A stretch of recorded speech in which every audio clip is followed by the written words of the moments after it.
Good morning, good morning. It's the Last Minute Laura show. Good morning, hello. Hi, everybody, welcome back. Probably we are going to experience glitching within the first 5 minutes because that always seems to happen. So I'm going to start cleaning up. My desk is totally covered in stuff. So I'm going to tidy while we wait for everybody to come in, wait for the chill vibes, wait for everything to get, started for the morning. So I'm just going to start with that. I had to go to the pet store and refill your food for the bird babysitter.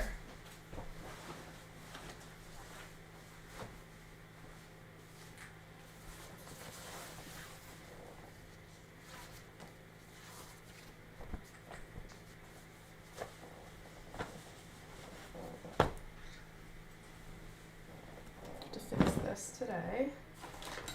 Seed packets that I have to show you. My desk stuff. Go over here. I don't need that today, I don't think.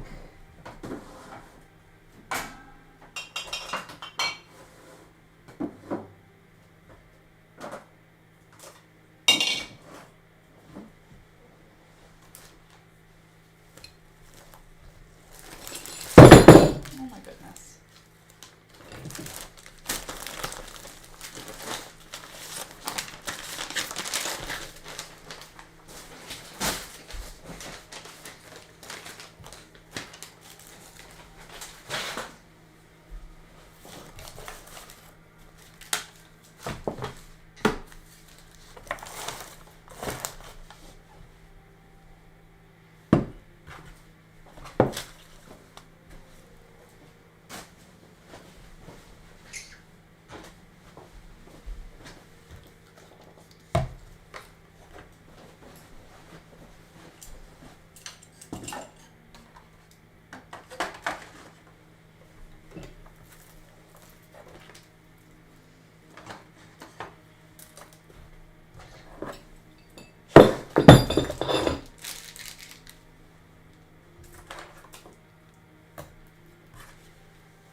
This I have to fix today.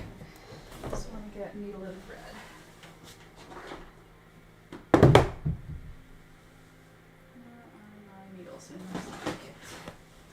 Cool. Beautiful, beautiful, beautiful, beautiful. There we go. Good morning. I have a cat hair somewhere on my cheek and I can feel it. It is going to drive me nuts until it disappears. Good morning. Good morning. Good morning.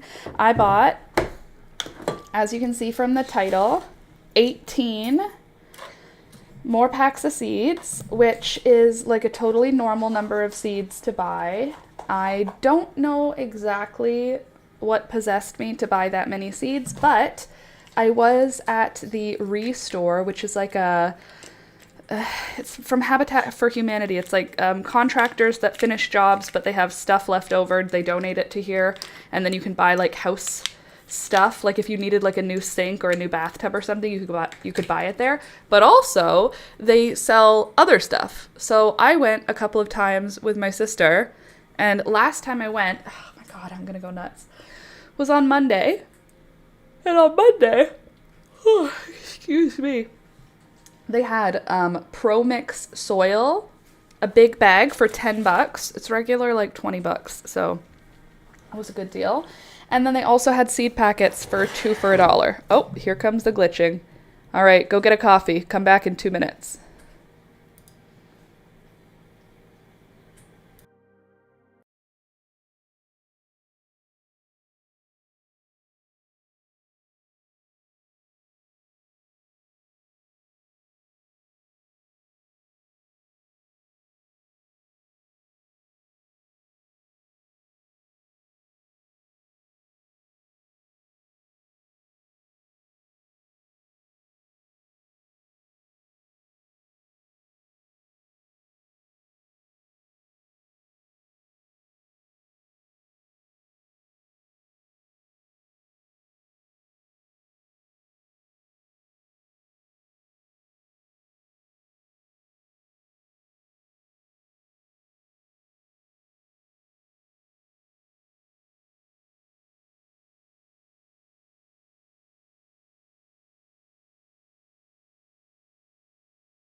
Okay, then let's see if this works for us. Good morning, good morning. Ooh, good morning. Better. It's the Last Minute Laura show. Good morning, good morning. Hello. Hello. Good morning. Nice to see you. Welcome back.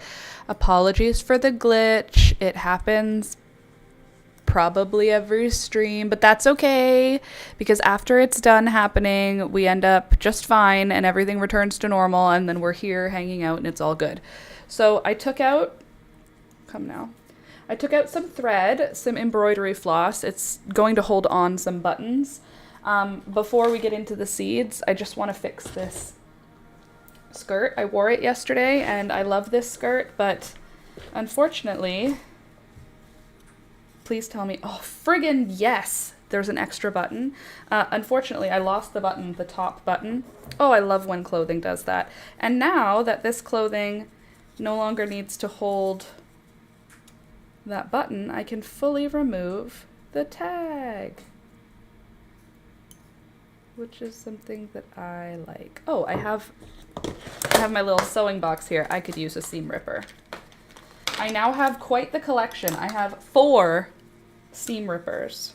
Who needs 4 seam rippers? Nobody really, but will that stop me from having 4? No. And you know what'll happen? Within the next 5 years, I'll probably need to buy a new seam ripper, because within the next 5 years, these seam rippers will probably go missing.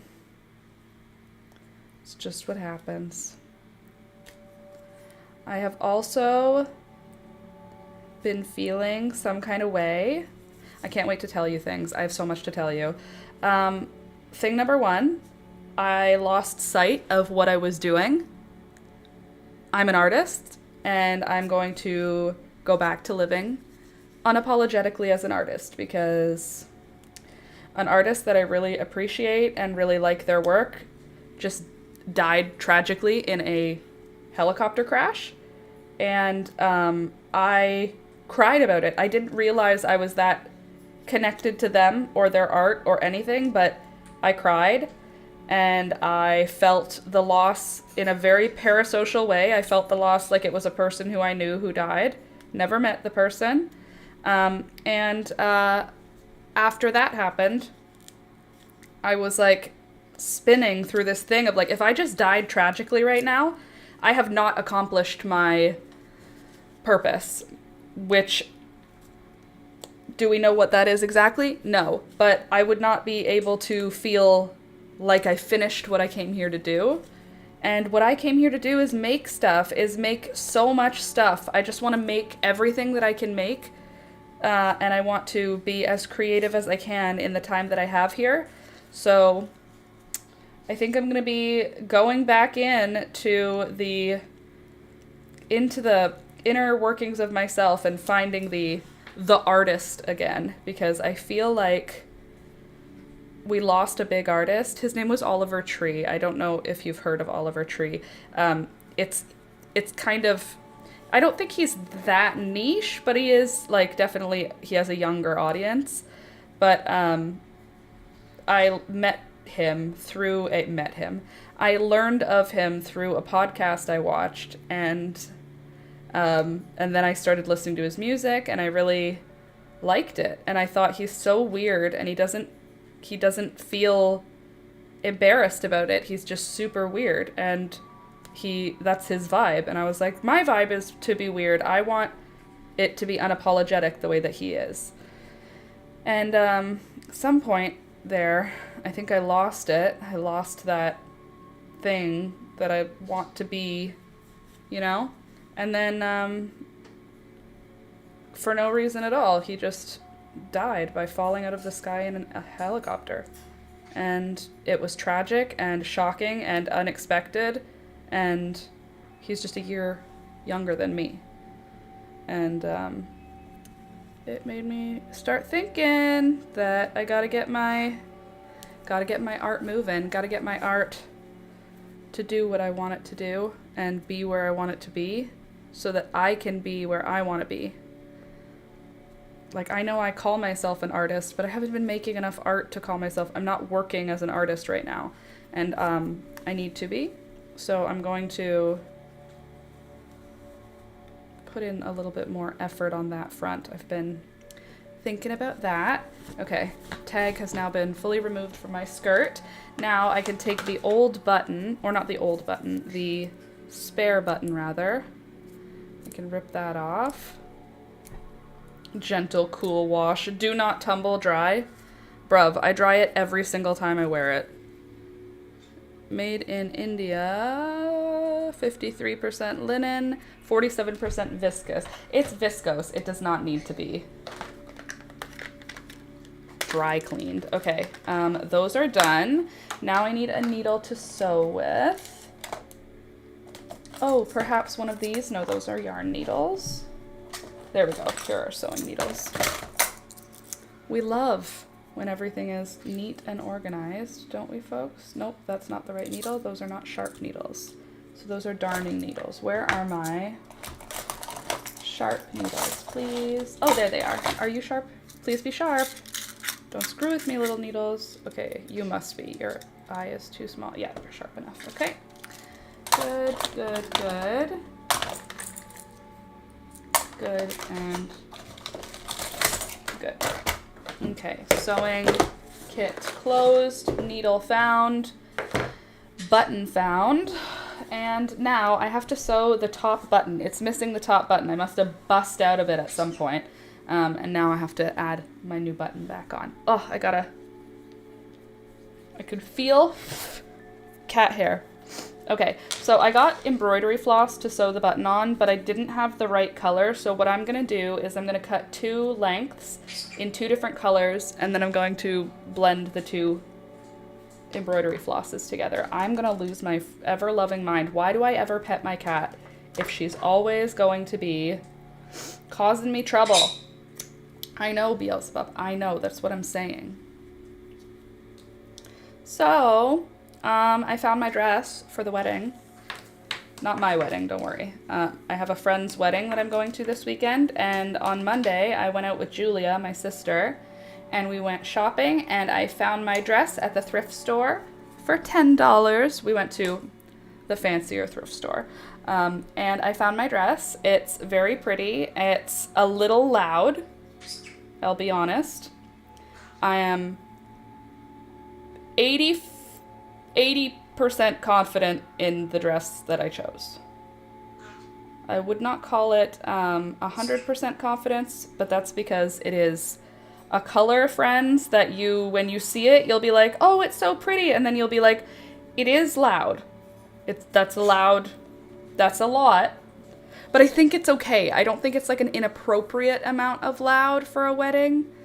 I mean, considering who I am going as, you know, it's me. So I don't think it's going to be a problem. Alex thinks I look really good. Julia said I look really good. But it has spaghetti straps. Me in spaghetti straps, you guys. I don't know about all that, but it's going to look good. It's going to be fun. And hopefully it's not freezing because it is a slinky spaghetti strap dress. That being said, it's also velvet, so I feel like even if it's cold, the dress fabric is warm. The wedding is close to Ottawa, so it's significantly colder than where I live right now. I think the high on the day of the wedding is 20 Celsius, which is basically cold. It's not freezing, but it's not warm. So hopefully we get nice warm weather and it warms up enough that I'm comfortable. But I did get a shawl as well for the wedding portion of the wedding. And yeah, I'm sure it's going to be a-okay. How are you doing this morning, Candace? Good morning, all. Please hit that like and subscribe on your way in. It's free. It helps the channel grow. Plus, you'll all be able to join in the chat here as well. Absolutely. Bring all your snacks and drinks for a fun time. And don't forget to take your daily needed meds as well. Done and done and done. I actually have a coffee here, but I'm separating thread right now, so I can't drink my coffee right at this moment, but I will. So I found my dress. I also found a pair of shoes, both at the thrift store. Then I found a shawl, all three at the same thrift store. So my whole outfit for the wedding, hold on, 1, 2, 3, oh shoot, I separated it in 3 on this one. My whole outfit for the wedding was like $30, I think. Because it was like $4 or $5, $4 for the shawl, $15 for the shoes, and $10 for the dress. $11 for the dress.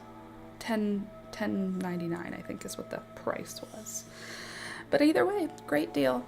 Thrifting, it's what you gotta do. And also, there were so many formal dresses. Julia and I tried on, like, I ended up buying one for Julia too because we found the actual dress that Wednesday wore in the show. Like literally, I don't know if someone had it commissioned or I don't know what happened, but the actual dress that Wednesday wore in the show was at the thrift store and it was $6, so I bought it. And it wasn't like a Shein dress. It was like a legit one. Okay, I kind of want to make this just a hair tighter. What if I put all the buttons back on? Because these threads are all loose and they stress me out every time I wear this skirt. Would that be crazy to do? I do want to put this one on just a hair tighter. Not a lot, just a little bit. This button, I have no idea when it fell off, but I've been using a brooch whenever I wear this dress. I just button up the top button with a brooch, and it looks fine and it looks intentional, but I would like to just have, you know, a functioning button on here. That would be great. Okay, there's our first pass through, and then I'm going to double knot it on. And then we can start actually sewing on the button.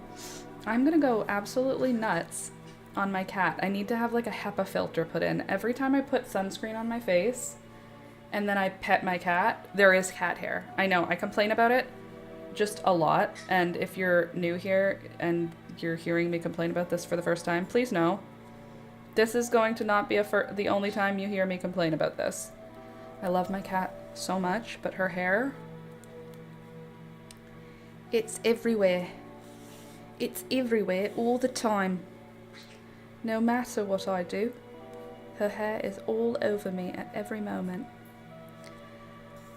So, Peekaboo, just make sure you do not touch Toby's food or I will be so mad at you. I'm gonna be actually so pleased to have this done. I really appreciate that you're here while I do this today because this is something I've been putting off until yesterday, when I decided to wear this skirt and was reminded that the button had come off. So I actually have the best husband in the whole world. I mean, he's not my husband yet, but like one day he will be, and he's already the best husband. Let me tell you why. I've been complaining about back pain for what? Ever. But the last couple of weeks, I guess I've been complaining a little bit more. Yes, on Monday, Alex called me. I didn't pick up because I wasn't holding my phone because I was holding a baby. And then he called Julia, my sister. She hands me the phone and he said, "Are you free tomorrow morning at 9:30? I said, "Yeah, why? Is a massage okay for 9:30? I said, "Yes." And then he said, "Okay, it's booked." "Okay, thank you so much. No problem. Okay, love you, bye, have fun." Okay. Then, so I had a massage booked for 9:30. Perfect.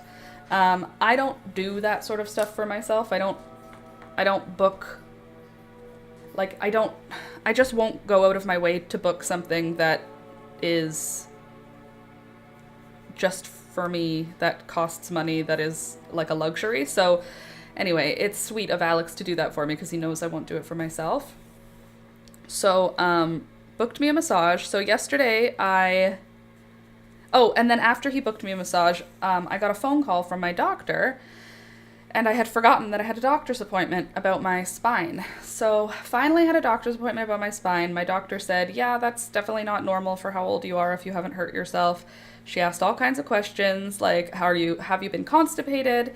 Have you been exerting yourself a lot, like just lots of health questions, all of which I was like, no, everything's normal except my tailbone hurts really bad. And she was like, it really could be constipation. And I said, woman, I'm telling you, I'm regular. She said, well, you know, some people, it's like if they get constipated, they can get really bad tailbone pain. And I said, okay, well, that's not what I'm experiencing. Would you like me to tell you about my bowel movements? And she said, no, that's all right. And I said, okay, because that's not what I'm dealing with. It's tailbone pain. It's not constipation. Move on. Anyway, so after that, she recommended I get an x-ray, a pelvic ultrasound, and blood work just to make sure that there's nothing going on. She just puts blood work every time. Anytime, if you're like, I have a headache, she's like, go get blood work. It's like, blood work is like the first thing she thinks. So anyway, after my massage, which was in a certain location downtown, I realized I'm pretty close to the blood draw clinic and I'm pretty close to the x-ray clinic. So I'm going to just go get those things done now. So I went to the x-ray clinic. They found my requisition. They gave me a gown. They said, go in the back, put your gown on, and come, let's go get the x-ray. So I step into the x-ray room in my gown, ready to go, and she's putting the x-ray machine, she's setting it up behind me. Oh, let's see. My father-in-law had a hairline fracture at the bottom of his spine, and he had a tailbone and other pain. They didn't find it for 2 years. Well, yeah. So, really glad they're taking it super serious. Really glad they consider my pain real. Anyway, that's annoying, and I'm sorry for your dad. Oh, father-in-law, sorry. Okay, I think this button is probably good now. I'll just do one more knot. And then we stab down through the fabric, but only halfway through the fabric so that we can have the tail end disappear forever. Candace says, damn, so sorry. Bailey took forever. The city workers put a sign on the lawn and she was having nothing to do with it. Having to go to the back of the building to get her to do her business. Oh, God. Oh, Bailey. Baby dogs. Okay. Anyway, I'm waiting for my x-ray, and then the lady is setting up the x-ray stuff behind me, and I said to her, it seems high. Will that be able to get a picture of my tailbone? And she said, no. And I said, oh, okay, are we doing like a multiple pictures then? And she said, no, tailbone is not on your requisition. And I said, the literal whole reason I'm here today is because I've injured my tailbone somehow, so this scan is to look at my tailbone specifically. And she said, well, you've got L2, L3, L4, and coccyx. That's what we're looking at today. We're not looking at your tailbone. And I said, okay, well, I need that to be looked at. Okay, well, your doctor needs to put in the right requisition then. So I had to call my doctor from the x-ray, in the x-ray room, in a gown. And I'm going, hey, so, the requisition is wrong. What do you mean? Well, it says it's for my L4, L3, whatever, and not my tailbone. Well, what the heck? The whole reason you had called was for your tailbone. Yes, I know. Can you please have her resend it? Yep. 20 minutes go by. I call back. Hey, I'm literally in the x-ray room, just waiting on that requisition. Oh, yes. Okay, we're going to send it. Very good. 20 minutes later, call back. Is this Laura? Yes. We sent it. Thank you. Waiting. Eventually, the x-ray tech comes back and she says, okay, we finally got it. That would be so silly if we had taken pictures of your back without taking pictures of the spot that's injured. Oh my God, totally. That would be so crazy. Let's see, just something for you to look out for in case they haven't figured it out yet. I just started watching, so if you found the reason, yay. No, I've not found the reason yet. My family doctor was very believing that it was probably something to do with constipation, even though I have explained so many times I have never been someone who has dealt with constipation. She said, it's really common to get tailbone pain if you have like blocked bowels. And I just don't. And I don't know how do you say to someone, like, I literally do not have that problem. Like, she just keeps talking. That's not what I experience. That's not what I experience. Oh, do you have pain when you go to the bathroom? No. Oh, okay. I have pain when I'm standing up from sitting and when I sit down from standing.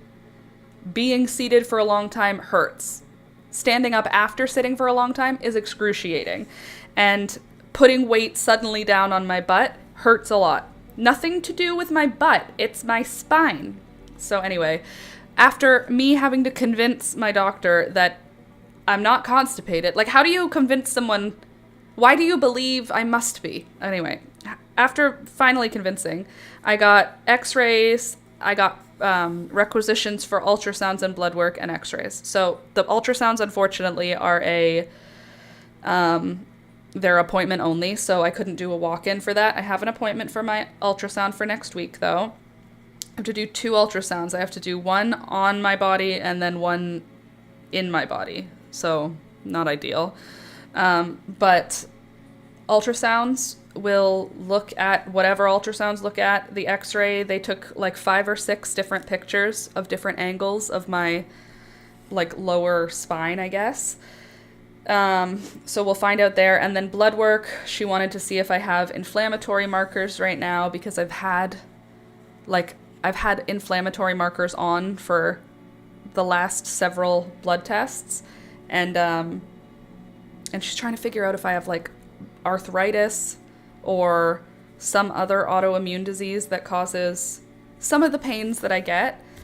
Because I have pretty regular tendinitis flare-ups that aren't caused by anything that we know about, and that they get to a point where like my leg is swollen and I can't put weight on it, and like it's annoying. So anyway, it's something that we've been looking for, trying to find me, and then I get the tests that I ask for.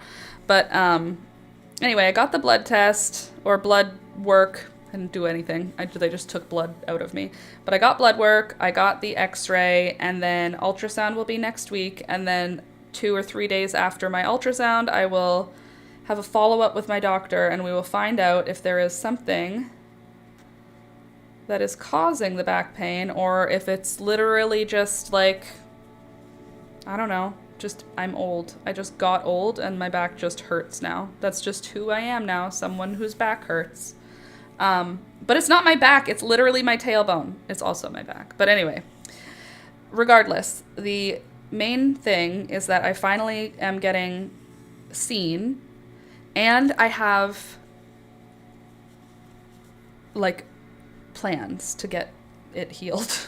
I'm gonna not have a sore lower back anymore. They're gonna be like, oh yeah, you just need to do this simple trick. Doctors will hate it. Doctors hate this woman. She did this one simple trick and cured her back pain. Like, that's what I want. Good morning, Michelle. So, yeah, that's what's up with me. And then after my appointments, yesterday I was out of the house the whole day, which can be fun, but I was exhausted when I came home. I went to the appointments, then I went to the pet store and got the animals their food. Then I went to the store and I bought seeds, and then I went to my sister's house and visited my beautiful baby niece and my sister, but you know, one of them was my beautiful baby niece. Sounds rough. Michelle, it is rough. It's not ideal. What I don't love is that when my doctor suggests a reason for something, and then I say, no, that doesn't apply to me, that it bothers me when it's like, oh, this is commonly caused by diabetes. Well, I don't have diabetes. Well, it is commonly caused by diabetes. Like that kind of thing. It's like, but I don't, that's not something I have. You know? Or when I have pain and my doctor says, oh, well, you know, you know, it's weight related, blah, blah, blah. And I go, oh, no, that's been there since before the weight was there. Don't you worry. I don't love treatment from doctors, generally. But I did get treated, and all of the techs that I interacted with were super polite, helpful, and kind. I just mean, like, generally the the vibe of like, I have back pain, and it being like, either it's just because you're anxious, fat, a woman, or a reason I've made up that you already said is not the reason. Thank you. Annoying, but it's okay because I have free-ish healthcare. Like, I understand the healthcare part's free, so that's nice. But, like, you still have to pay for meds and stuff, which is fine. It's fine. It's not that bad. It is expensive, though. Acting like it's free to be in Canada with your meds, it's not. Canada is still expensive. It's just not expensive for the doctor part. So seeing the doctor is free, but, well, free. Our taxes pay for it. But the meds and stuff, you're on your own, bro. Okay, 3 knots. Putting another button on. I'm just redoing the top couple buttons on this skirt so that they will hold up a little bit stronger. Anywho, so that was fun. I had a really good day yesterday. It was a busy day, but it was a good day. And what else did I do? I really want to show you the dress that I got, but I'm also nervous to show you because it's a lot, and I'm nervous to find out if it's too much. I'm nervous to show you because what if I show you and then you go, you can't wear that to a wedding, Laura?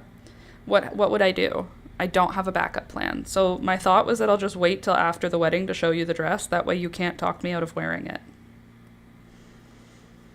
Not that you would try to talk me out of wearing it. You know what I'm saying, though. It's a loud dress, you know? Some dresses are loud. And the one I'm going to be wearing is loud. It's not offensive. It's not rude. It's just loud. So, yeah. But Julia said it's appropriately loud. It's not like inappropriately loud. And I was like, even if it's a wedding? And she said, even for a wedding, it's appropriately loud. I thrifted it and she said it was probably worn to a wedding before. I was like, okay, cool. Hopefully it'll be fine. I once had a doctor tell me I wasn't having a migraine from my period, and she laughed at me right out. She laughed at me as I went right out and got my records and never went back. Yup. It's weird because you think like, oh, it must only be male doctors, right? Nope. It's literally just like, oh, you put a human being in a position of authority over us. You know? Wedding loud. Yeah, it's not too loud for a wedding, is the point. It's wedding loud. It's the right amount of loud. It's not gonna not make anyone say anything, but I don't think it'll make anyone upset. You know what I mean? It's loud enough that the greeting I will receive will be, wow, that is a dress. And I'm ready for that reception, but I'm also not going to outshine. Not that anyone could outshine the bride. Doctors are like that everywhere. Great, cool. So doctors are just people put into positions of power who use that power to assume that they know better than everyone. Great. Not my ideal scenario. All right, so there's another button. So now I have 3 buttons resewn. And I have one more that I want to do because I think it'll be good to have the top buttons all stitched extra strongly.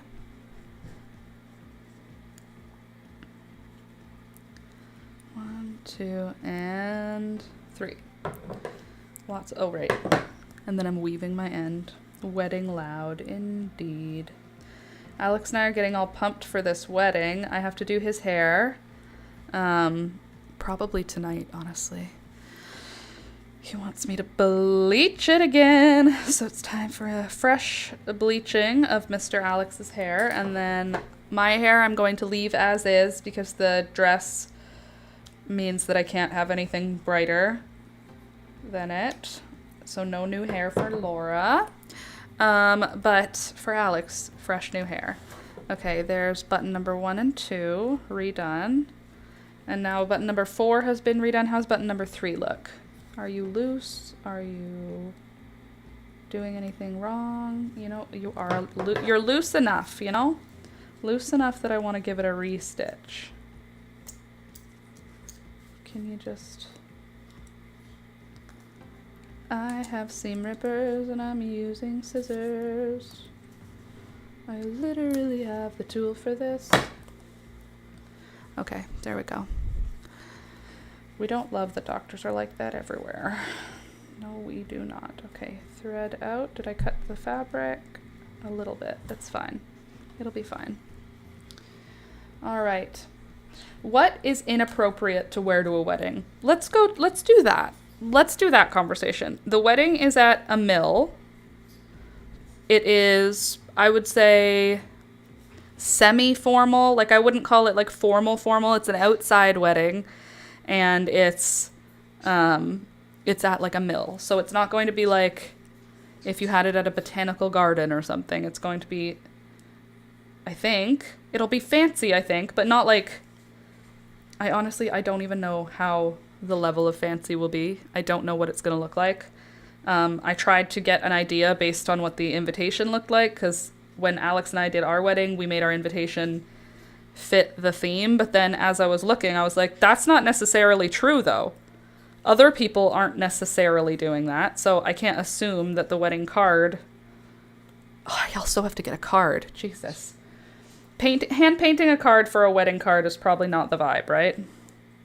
It's probably better to just buy one. There's a nice paper store downtown. Maybe we can go there. I also need to find my my nude tights. All the things before the wedding. Okay, and then you. Ugh. By the way, good morning, everyone. Don't forget to click the thumbs up button. It helps the channel. And I am going to show you the seeds. I will, I promise. I got 18 new packs of seeds, and most of them are perennials, which is exciting. I'm going to be starting a whole bunch of perennials from seed. I'm actually going to need to figure out when to start them, because I could just wait till next year and start them from seed, but I could start them this summer and have them live the winter outside so that they can be big and strong for next summer instead of just being baby seedlings next summer. You know? 1, 2, and 3.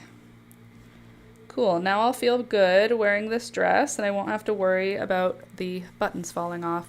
White or off-white cream? Yes, white, off-white, and cream would definitely be inappropriate. I won't be in white, off-white, or cream. So that's good. I definitely think that... What about white with florals?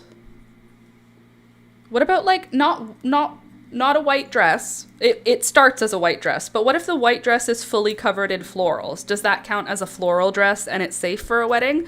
Or... Because my sister offered me to borrow one of her dresses, and it's a white dress with blue flowers, but the blue flowers take up most of the dress. But if the blue flowers were taken off the dress is white. It's not like a blue dress with blue flowers, you know what I mean? And I said, no, you can't wear white to a wedding. And she said, this is not white to a wedding, this is florals. And I was like, but it's a white with florals. You know? God, I hope it's lime green. Candace?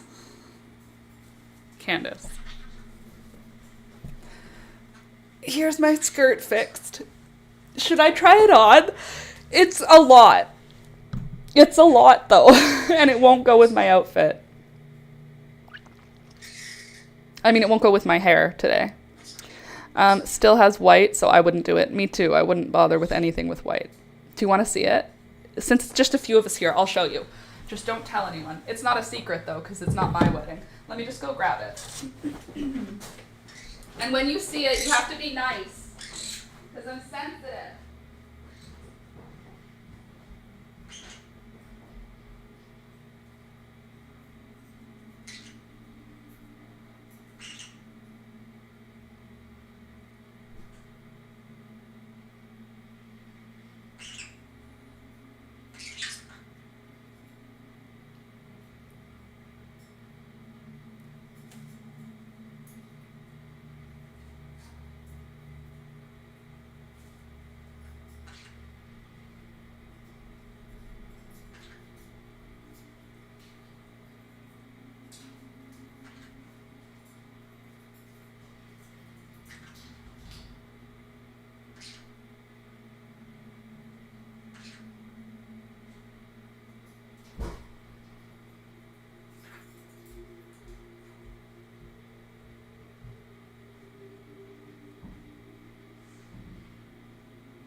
Ready?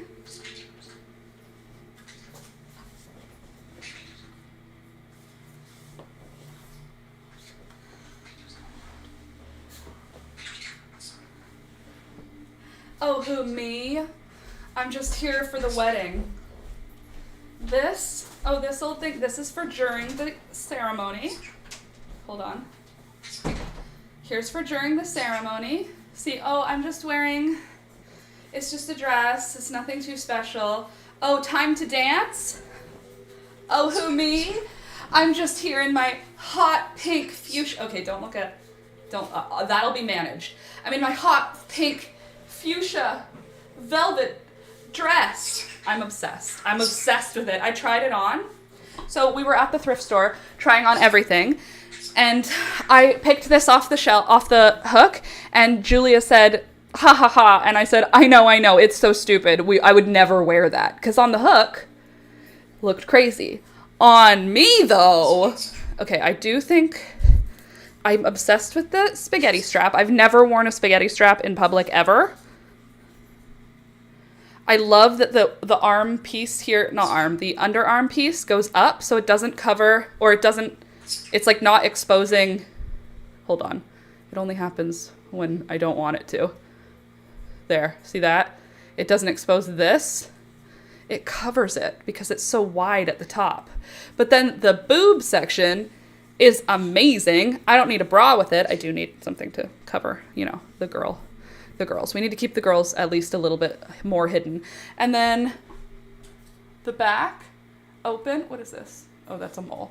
Okay, open, and it goes all the way to the knee. So even though it's slutty, like, it feels really skimpy to me because it's velvet, which, like, it looks like lingerie to me. Like, this is a lot more skin than I would ever wear in the past, but everything I tried on made me feel old, and then I put this on and I felt sexy. So I said, I'm gonna go with it, and I'm an adult. I can choose to wear something sexy. So let me show it to you again. It looks like red on camera, but it's actually like really fuchsia. Like it's like that. It's that color, not the red. It's like, this is the color of it. Also, when I'm sitting, I can eat. Also, it's velvet, so she's stretch. She's not tight at all. And then I have options. So it's cold. It's cold. So now it goes down below my knee. My knee's right here. Or it's hot. No problem. Now she's just above the knee. And when I dance, it'll move. I feel like it looks amazing. I feel like I can stand like this and just look good in a photograph.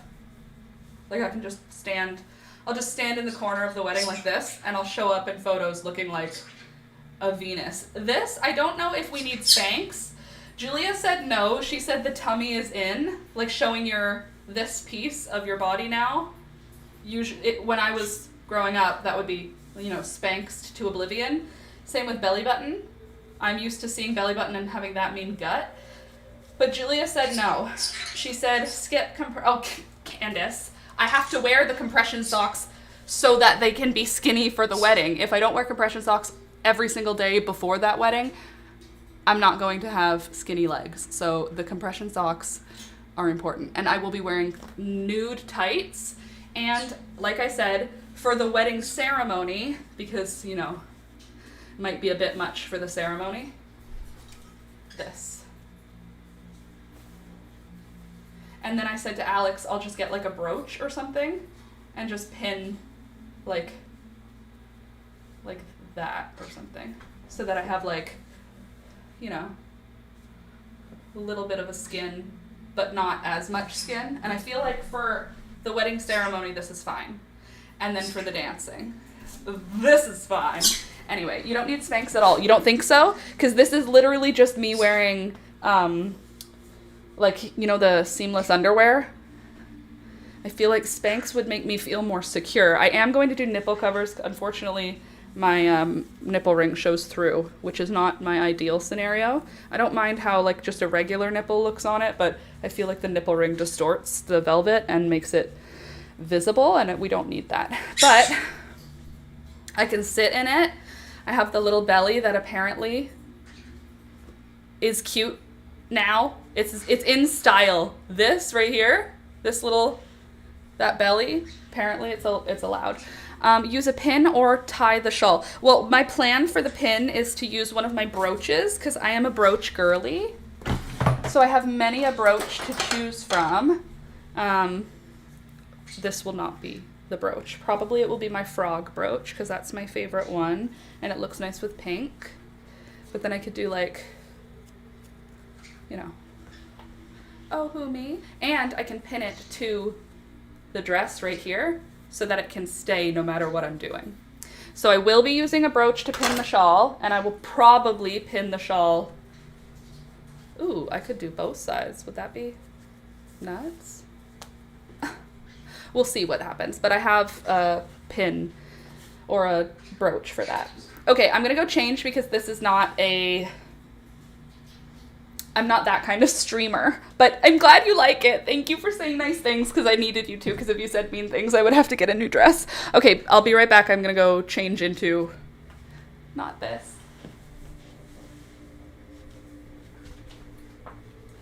Rude. My compression socks are cool, Candace. You're just jelly. Oh my gosh.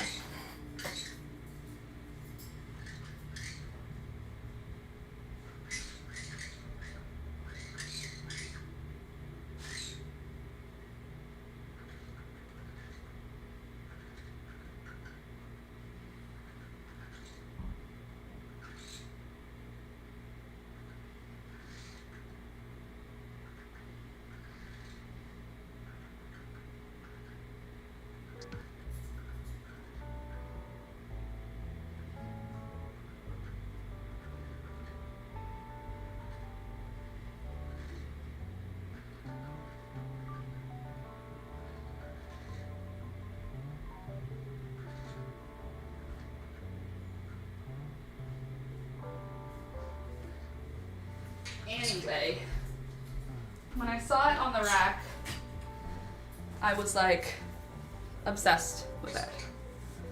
Okay.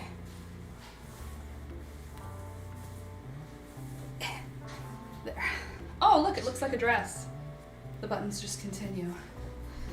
Anyway, I changed into my skirt because it's fixed. I was talking for the wedding, silly. Yes, obviously, I was joking too, you goofballs. Okay, so I have me a million new packs of seeds to talk about. Let me just move my mic. It might turn it off, so one sec.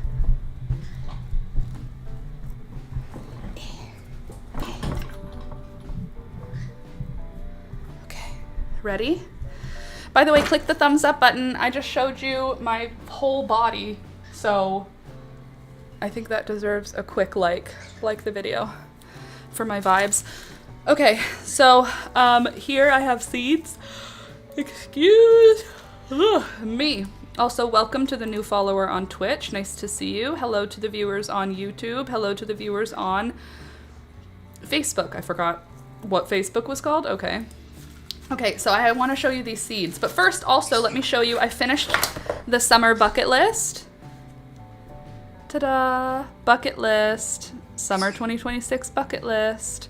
So I'm going to upload this for you guys for if you want to fill out your bucket list. I don't know why it came out looking like a tombstone, but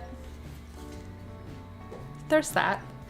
Okay, so let's talk about the annuals that I picked up first, because I picked up a whole lot of perennials that I'm really excited about, and I'm going to need help figuring out when to sew them. But this is the annuals I got. So they were 2 for $1, and I got them at the Restore. And I got some, they were at the Restore in Hamilton, by the way, I guess it might be called Stony Creek. But I got more of the Shirley poppies, Falling in Love. These are just about to bloom in my backyard right now, and I'm obsessed with the plants. I think I planted 2 packs of Shirley poppies Falling in Love, and then I planted like a billion regular grocery store poppies. I wonder how many are in here. In how many grams? Does it even tell me how big this is? It just is a packet. They don't have to have a unit. It's a lot. Anyway, so Falling in Love, Shirley Poppies. I'm so excited to see our first one open.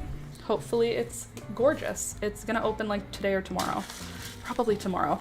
I also picked up Canary Bird Vines, which, if I'm looking at it, just looks like a nasturtium if a nasturtium was bred a little bit differently. Do you see the flowers? They look like nasturtium flowers, just like a bit different. And the leaves also look like nasturtium leaves, just a bit different. So I feel like that means it's probably going to grow similar to a nasturtium. It doesn't say, it just says Canary Bird Vine.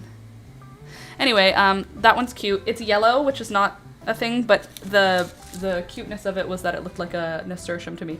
This is a Morning Glory Dwarf Royal Ensign, but my mom always called them convolvulus. And does it say convolvulus anywhere? Morning Glory. Nope, it doesn't.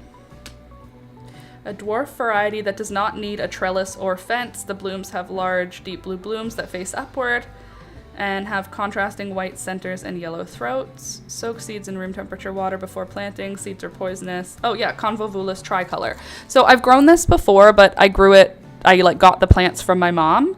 So, this year I got seeds so that I can grow them myself next year.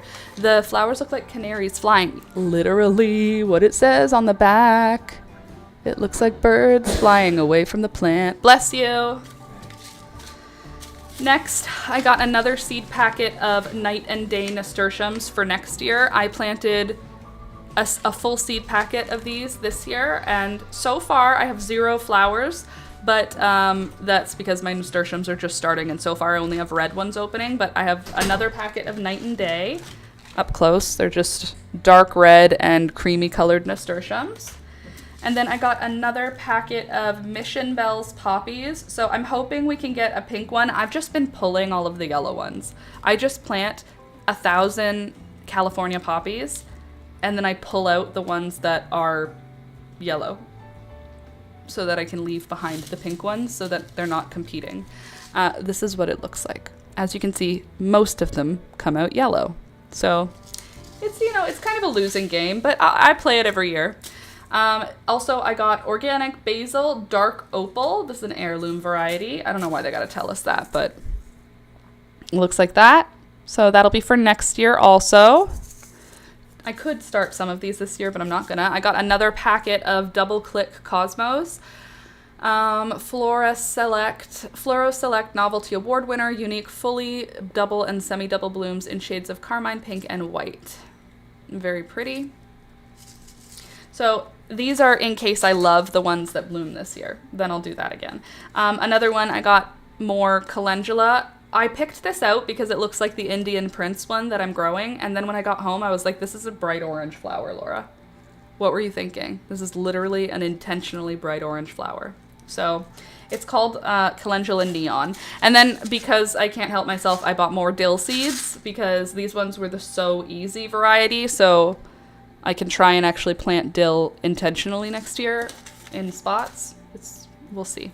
That was all of the annuals that I found. These are the perennials. These ones are the ones I'm wanting to start this year, like not waiting until next summer, but I don't know what I'm gonna do. So the first one is Pampas Grass. It's a pink variety, which is so cute. All of my stuff lives in pots, so this will not be having a chance to get invasive. Next one is called Cupid's Dart. I had never heard of this before, but it's very cute. Cupid's Dart. And they look pretty prolific as a flowering plant. Attractive daisy-like lavender blue flowers on gray-green grassy leaves makes this plant a winner for the perennial border. Excellent cut flowers or dried flowers and a good ground cover. Perennial zones 4 through 9. And I am in those zones. So determination, thank you. Cute, pretty, we like her.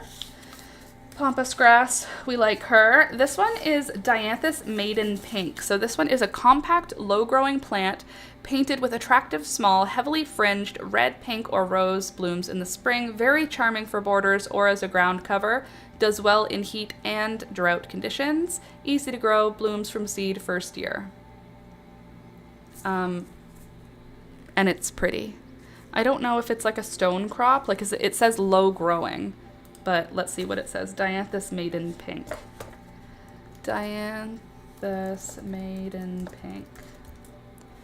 And now show me you growing.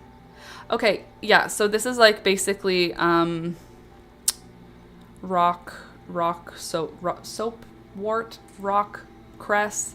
It's one of those things that grows as a creeper. It's like creeping phlox. That's the word I'm looking for. Pretty. I think I remember saying after sorting seeds that there's no way I need more seeds. Okay, well, I'm going to go ahead and pause reading your message there to take a drink from my coffee. Because I assume there's only something nice at the end. I think I remember you saying after starting seeds, there's no way I need more seeds. I won't need to be buying anything for next year. I swear I heard someone say that. It wasn't me. I don't think that was me, but this one will be great. I'm going to be really happy to have this one. Perennial. Next perennial, blue columbine. This is columbine blue star, long-stemmed, pastel blue and white flowers with attractive mounds of airy fern-like foliage. Add a touch of elegance to any garden. Perfect for beds, borders, or rock gardens, and as cut flowers. Perennial zones 4 to 9. So that is a blue columbine. I decided I'm going to start having columbine now too. This one is columbine spurred mix. So this says strong sturdy stems are covered with attractive spurred nodding two-toned 10-centimeter flowers. Intense colors add charm and beauty to your landscape. Easy to care for, free blooming, and heat tolerant. Prefers rich, sandy, well-drained soil. Perennial. Lovely. So we'll have some more columbine. And the next one is called wallflower. I don't know that I've ever seen it. Like, let's see. Wallflower. Siberian.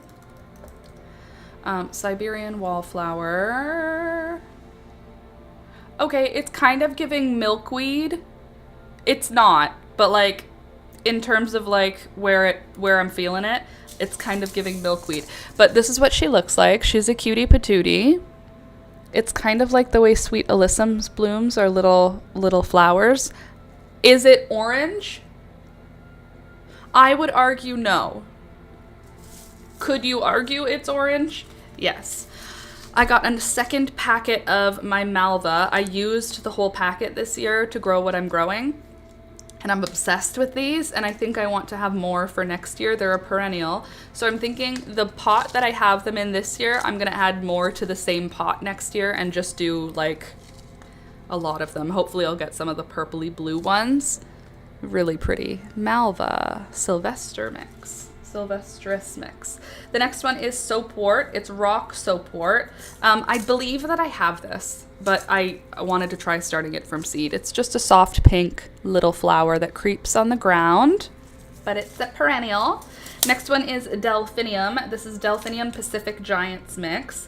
Long flowering spikes in colors of white, blue, pink, mauve, and purple add majesty and beauty to the background in flower gardens. Symmetrically shaped, huge 8-centimeter flowers, excellent cut flowers, mildew resistant, deadheading keeps plants vigorous, and it's perennial. Here is what those delphiniums look like. Obviously I love this fuchsia color the most, but they're all kind of pretty. That is going to be the color that we're going to see a lot of in terms of our gladiolus this year. Purples and blues. Next is something called Geum. Geum? Gem? Gem? Gyum? Gyum? Jum? Geum. Geum. Jum. I don't know. Mid-green foliage with upright stems carry large, fully double, 3.5 centimeter scarlet flowers with wavy petals. A superb flower, great in borders, containers, landscapes, and attractive as a cut flower. Perfect for mass planting or container gardens. It's pretty though. Geum. Geum? Geum? Geum? Geum? Last one is astilbe. Astilbe. Produces deeply cut fern-like foliage throughout the growing season. Tall stalks of long-lasting feathery blooms appear midsummer and can be used as cut flowers or dried flowers. Prefers humid, well-drained soil or humus, perennial. Here's what those look like. Wouldn't that be fun if we could get some of those to last? So I have now added many new packets of seeds for next year. It was a good deal, first of all, and second of all, is that even all of the seeds that I got? Because I think I got seeds last time I went to the same place. It's fine. It's fine. We have enough new seeds, is my point. We have a lot of new seeds. Probably next year is going to be a bit intense because most of the stuff I am going to be starting is perennials. What I want to understand... Why are you making noise whenever I look away? That's weird. Seeds. Okay. Sorry, I could only hear it when I looked away. Maybe it could just be that it was making sound the whole time. It's fine. Hold on. I wanted to see... What did I want to see? Oh. When can I start perennials in the summer?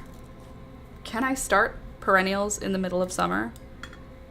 Late summer, July to early September. Or start them indoors in early summer for a fall transplant. If you're transplanting potted nursery perennials, wait until late summer to avoid stress. Okay, so start July or August outside. So let's do that. Let's try starting all of the perennials outside in July. You just come here and you're gonna see so many cool perennials. Oh my god, my poor neck. Sorry, one sec. Oh, she's sore, bro. She's sore. Okay.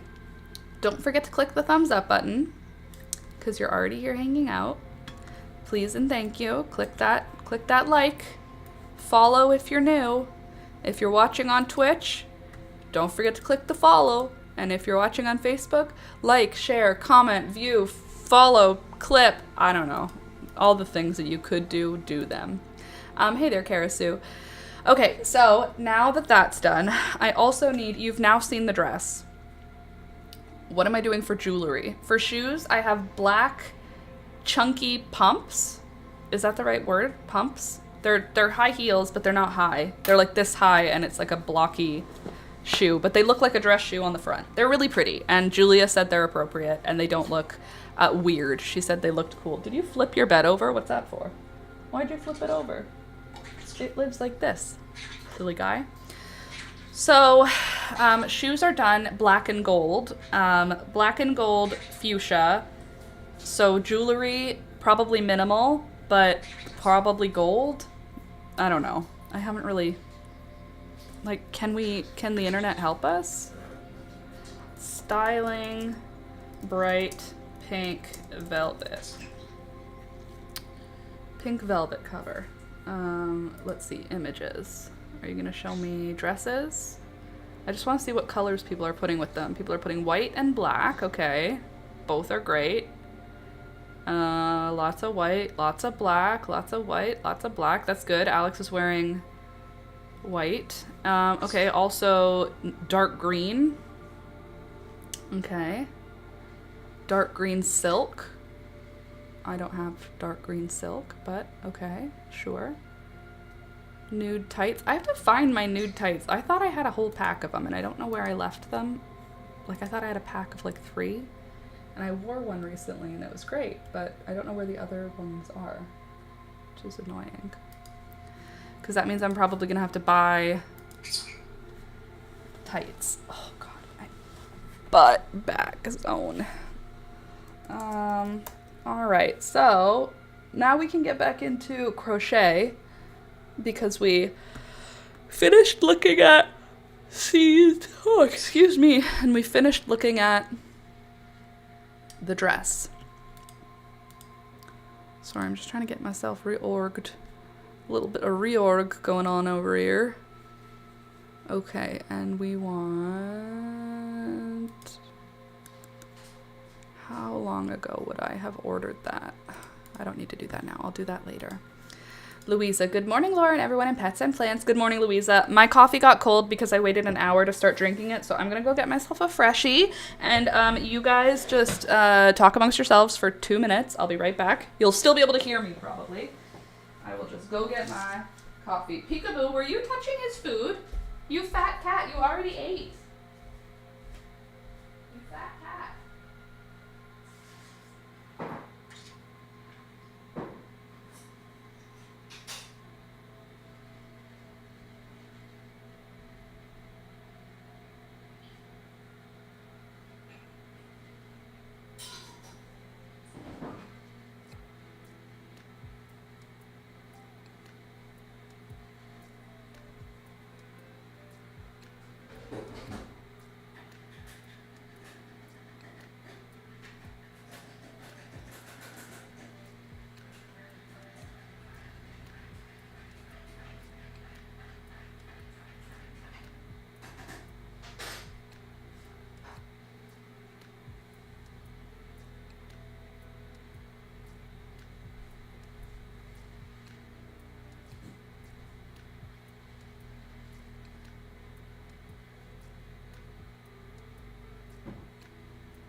Get out of here, girlfriend. You are trouble, girl. Okay, I'm gonna just go put these seed packets with my other seeds. Probably I don't need to buy any more seeds.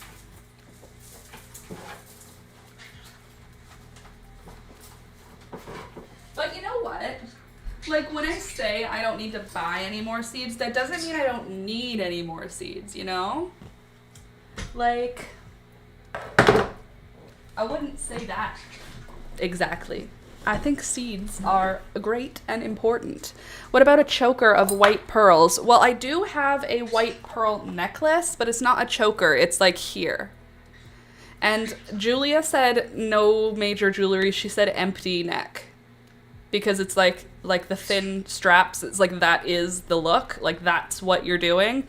So to add jewelry on top of it would be too much. And I said, like, can I wear my regular gold chain? And she was like, I guess. So, like, while I agree with you, I thought pearls would go great because I have a pair of pearl earrings somewhere around here. And I have a pair of, not a pair, I have a pearl necklace as well. I just don't recall in this. Ah, I remember. I just remembered where it is. I think. Please be where I remember you to be, because if you're not here, then I genuinely have no idea where you are.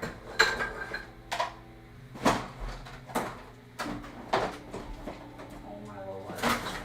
Why am I so messy?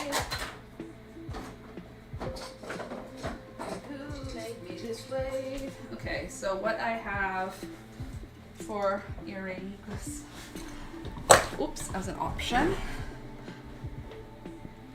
are these. Louisa, you missed out, girlfriend, because the dress was dressing. So these, oh, I saw. So these are my option for earrings, for pearls. And then I also do have a gold bracelet. And what else do I have that's gold in here? I have a gold hoop. I can do something with the gold hoop. I can swap out this hoop with a gold one. Oh, it's literally the exact same one, just gold. There. Now I have jewelry on. And it's fine. I just don't know if it'll go with the dress, you know? It's just, I already put the dress downstairs, so there's just no way to know. I also forgot to put my necklace on this morning, so I'm gonna put it on now, but it's not for the wedding. This is just for me for now. There. Good. Silver and black. You say silver and black.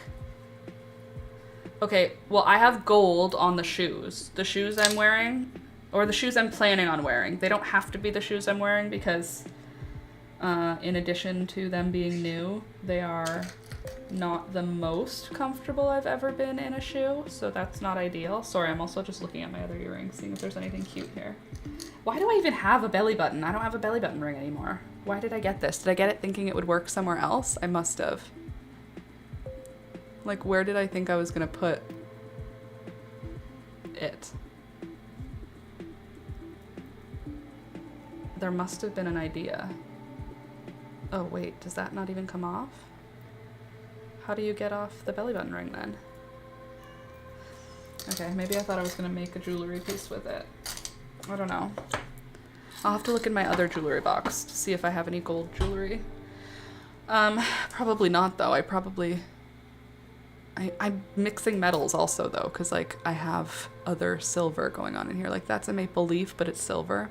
It's fine. Okay, I'm gonna take these out so that my ears don't get upset because I haven't worn earrings in my first hole for a while. And they're like stretched, so they'll stretch out if I leave them in too long. Okay, so at least now we have a different earring up here. That's good. We've got a shawl. That's great. We've got our summer bucket list. Pika, don't touch the shawl. Your hair will get all over it. Oh, also, I need you to see something that's really important. The baby's breath right now. I am picking so much baby's breath right now. Look at this. Is that not the prettiest thing you've ever seen in your whole life? It's all baby. Oh, I mean, there's some yarrow, obviously. But, like, that's all baby's breath. Look at it. Look at it glitter. Is that not the loveliest thing you've ever seen? It's literally glitter. It's botanical glitter. I'll just put it right here so that I have a halo of glitter. Maybe right here. You guys know I'm a real live YouTuber. You don't need to see. You don't need to see the play button. You already know. Oh, it's so pretty. Baby's breath is so pretty. I'm obsessed with it. And it's blooming like crazy right now. Like I'm talking, there are probably 20 stems outside and there's only like 10 stems in here. I've just been picking a whole stem every day. And when I say stem, I mean I cut the plant down to the ground. Like there's only one segment above ground and they're so pretty. Unfortunately, I've been told it would be inappropriate for me to bring my friend a bouquet because it's her wedding and she will already have a bouquet. But if I was seeing her at her house, I would definitely bring a bouquet. And I haven't been to her new house, so I won't be able to bring flowers to her new house. So in my head, I was like, I'll bring her a bouquet as part, like it'll go with my gift on the gift table.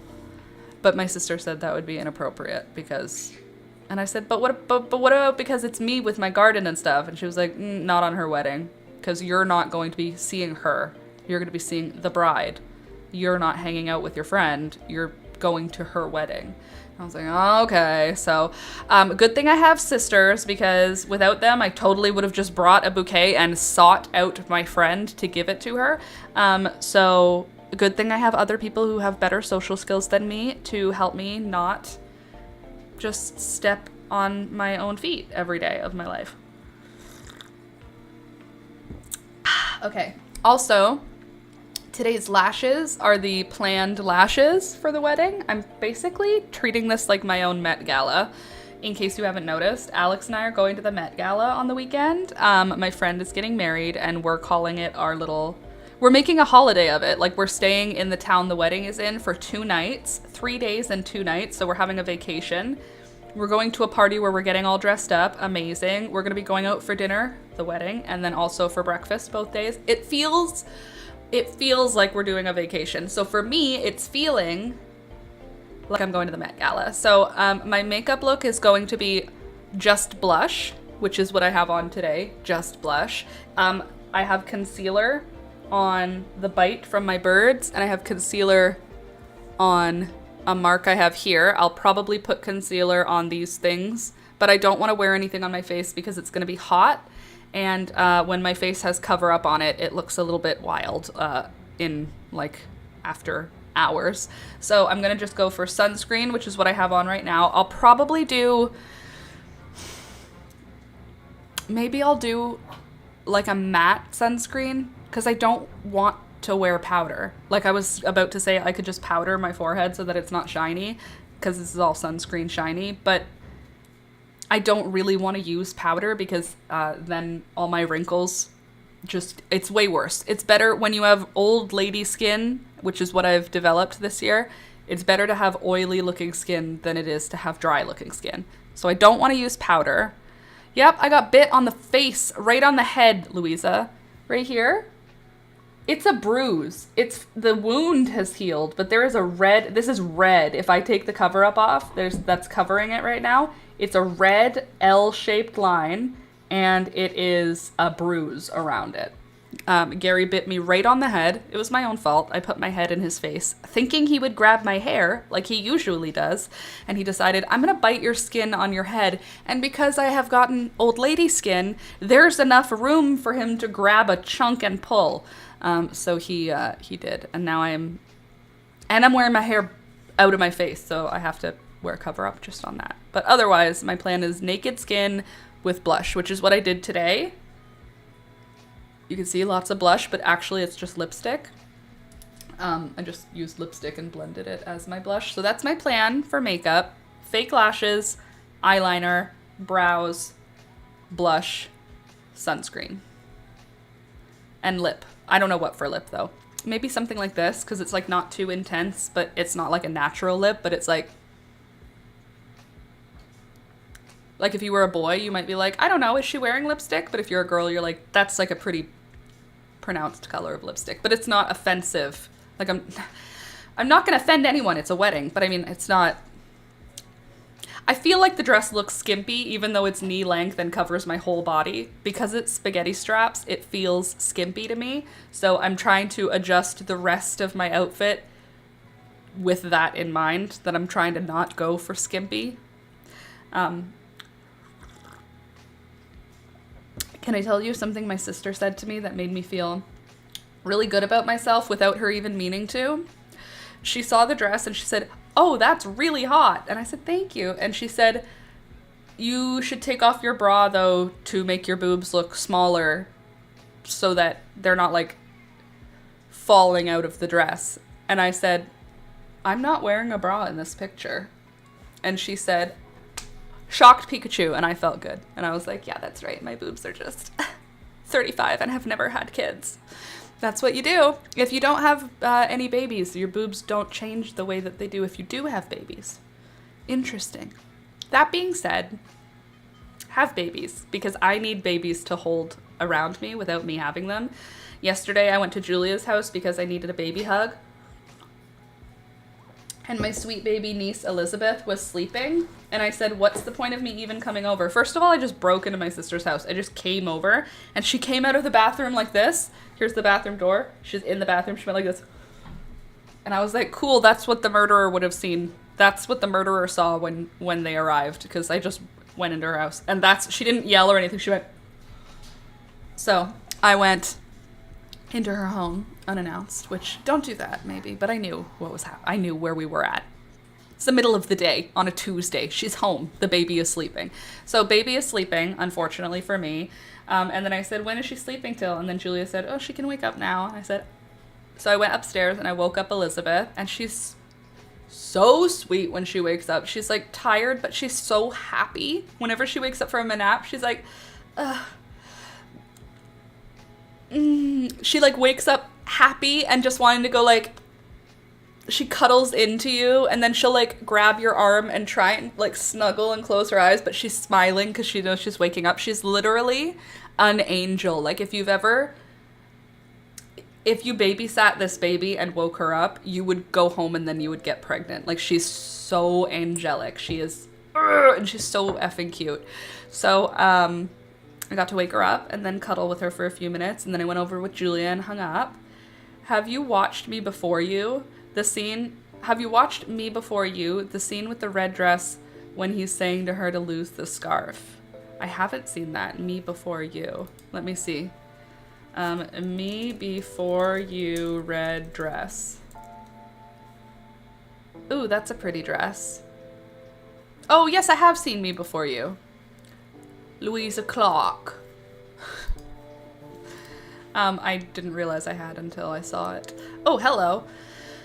Still has white, so I wouldn't do it. Pretty, thank you, Milky Way. My 11-month-old is falling asleep on me while I work at my desk as we speak, but she is enormous and my legs are already falling asleep. I will, of course, stay put and suffer.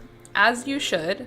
That is your child's right to put all of their dead weight on your body. Oh my god, when you're carrying a dead weight baby, like when they are fully all the way asleep and they are not helping at all with carrying them anymore, they're not holding on at all, they're just fully relaxed.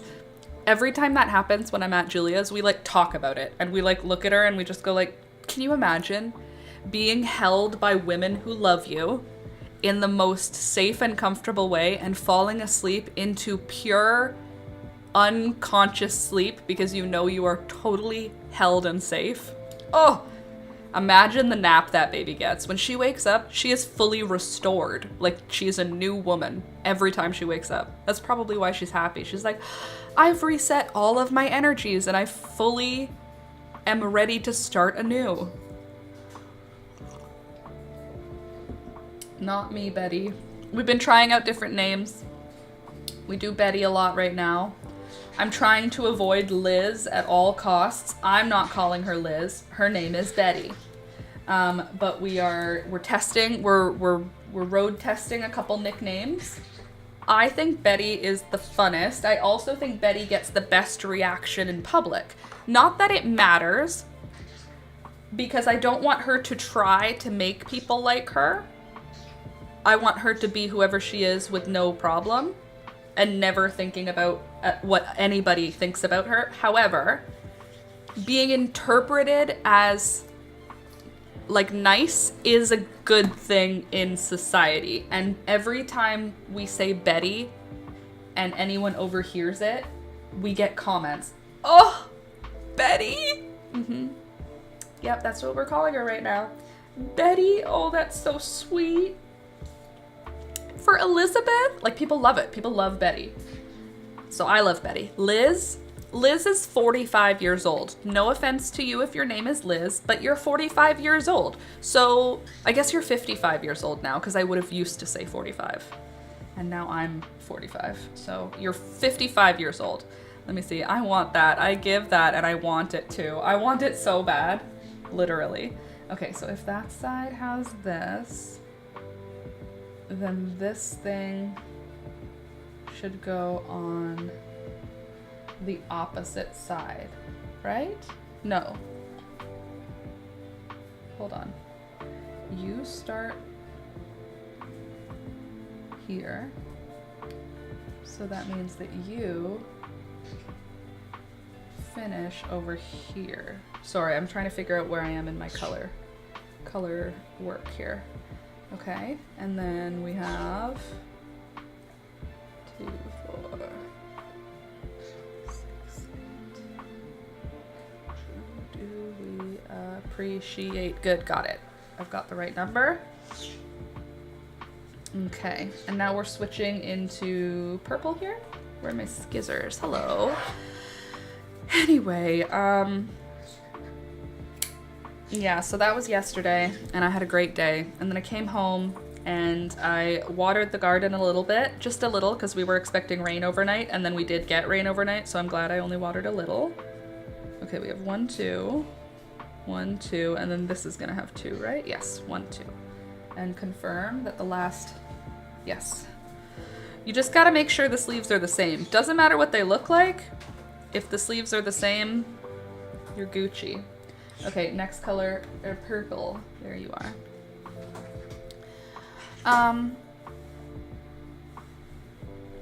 You good, bro? Are you trying to have a bath? I actually got the birds a new bath. I want to give you that bath instead of you having to take a bath in that boring one. The new one is so much cuter.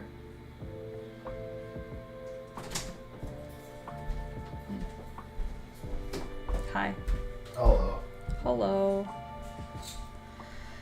Anywho, so what are we all working on today? I'm getting started on the second portion of the sleeve, which we have to determine what we're doing for the color work at this point, because there's no way to know what we're doing for the color work. We're working off of the fact that we're trying not to run out of yarn. That's the goal. We're literally playing yarn chicken for the whole rest of the sweater, and it's not my favorite scenario to be in, I'm gonna be honest with you. I would prefer to not be trapped inside of yarn chicken at all times.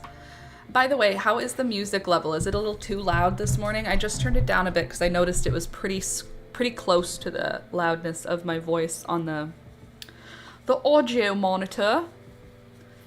Also, I want to go fishing again, or actually, I just want to go wading again. I want to go into the lake and look at rocks. Alex thinks that there is a steep shelf. I guess I could look that up.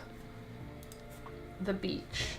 He thinks that it's a steep shelf and that the drop-off is steep. And I said, I don't know.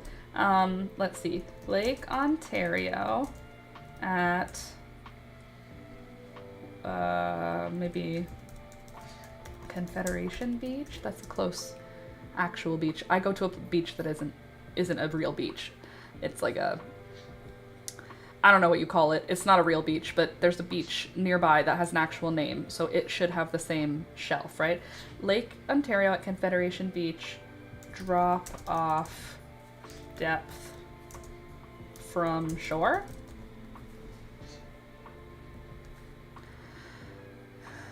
Features a relatively sudden drop-off. Great. The water transitions quickly from shallow to overhead depths, reaching 1.2 meters, 1.5, within a few meters from the water's edge.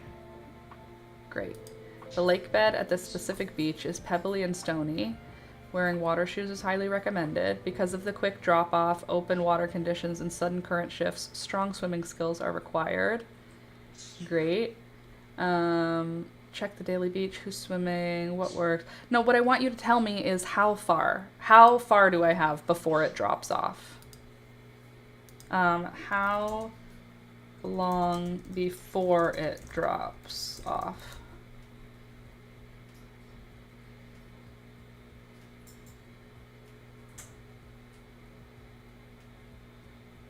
Two to 4 meters from the water's edge. 6 to 13 feet. For the first 1 to 2 steps, the water is shallow and covers your feet and ankles. The next 2 to 3 steps, the rocky lake bed slopes sharply downward. Okay.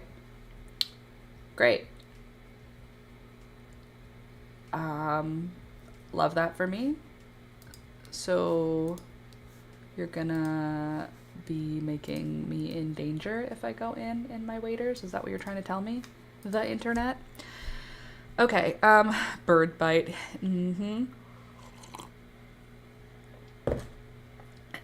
Better. Good. I don't think it's too loud. Nice and calming. Good. Okay, well, I will probably still go into Lake Ontario in my waders. I'll probably just, like, hold a rope or something so that Alex can save me if needed.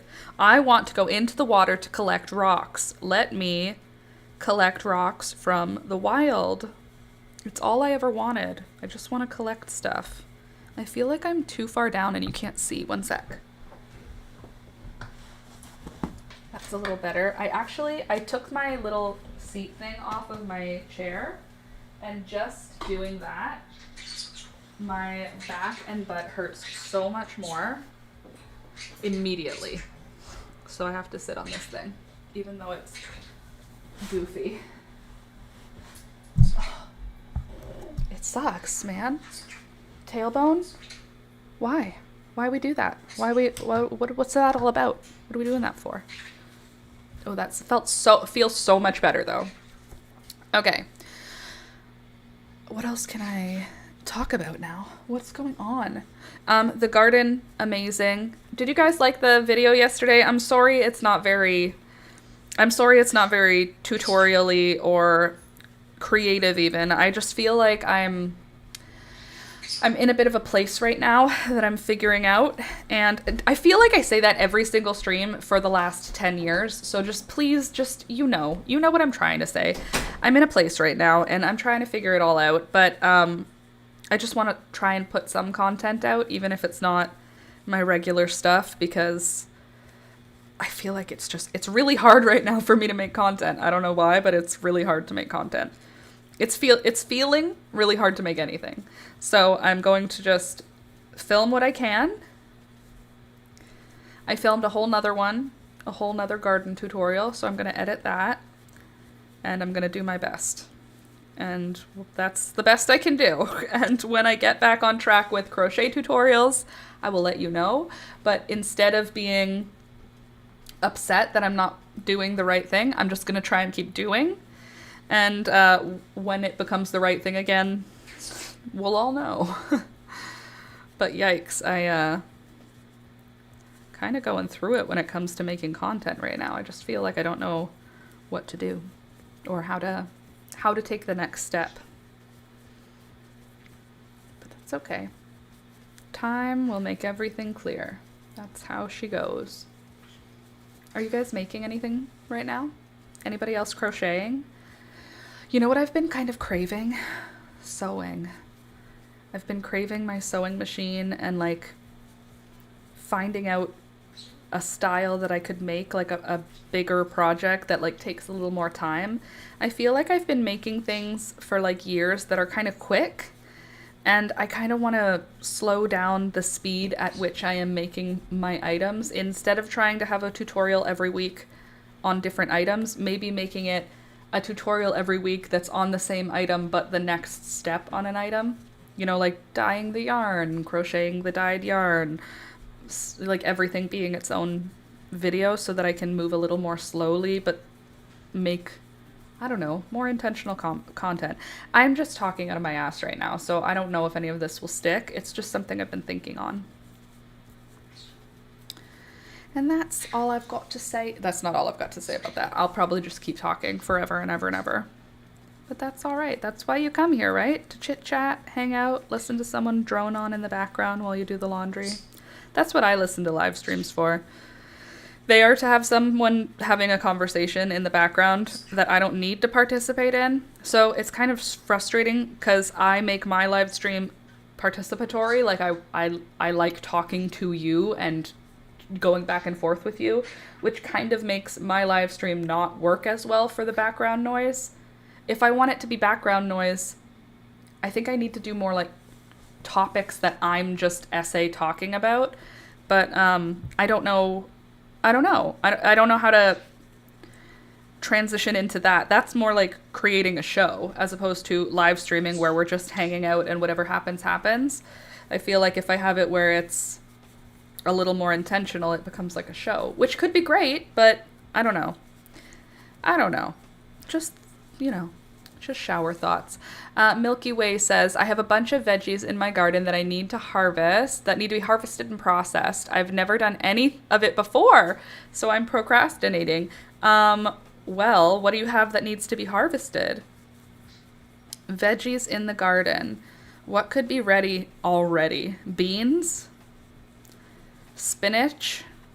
Beans, greens. What else could already be ready? Peas? Maybe small cucumbers, unless you live like in the South. A summer dress for Elizabeth. That could be lovely. I could do a hand-sewn summer dress for her out of like some linen or something, like natural dye. I wonder if I could get a wool fabric that's thin at the fabric store. Like that I could sew a summer dress out of wool, but like thin wool, because I love dyeing wool over cotton. Let's see. Thin wool for summer clothes. Is that a thing? Thin wool. Like I have a tank top that's merino wool. let's see, wool and woolen fabrics, 100% pure wool. What is thin wool called? Fine wool. Lightweight wool is excellent for summer. Okay, good. Tropical weight wool. Merino wool. Where can I buy lightweight wool fabrics? Mood Fabrics, lightweight wool fabric by the yard. Let's see, what are we looking at? Italian Fog, beige stretch wool. No. Okay, hold on. Fine wool fabric for sale. Let's see how much we're looking at. And maybe, just maybe, make a tutorial of it. Yes, that's part of the plan, indeed. Okay, let's see. Etsy has ultra fine merino wool jersey. How much? $4.25 for a sample, or 50, I don't know how many centimeters I would need. 25 centimeters by, that's so much money for not a lot of inches. 9 inches by 40 inches. What am I going to do with 9 inches of it? I need it way wider than that. I'm not spending hundreds of dollars on it though. With peace and love, Elizabeth. And I make a couple here. Exactly. Oh, that's a great idea, Candace. A thrifted wool blanket. Let's see if there's fine wool blanket and see what that could give us. Because then I would know what I'm looking for at the store. Okay, that's totally doable. A fine wool blanket from the store. The thrift store. Just the store. What store? Okay. Cool. Okay. That's cool. Except for now my brain is into the summer dress sewing project. And that means that we have to start drawing it out because now my brain is activated. Don't you love when you get into the flow of an activated brain? Yeah, me too. I love when we all get into the flow. Beelzebub, how you doing, my girly friend? How's my girly pop?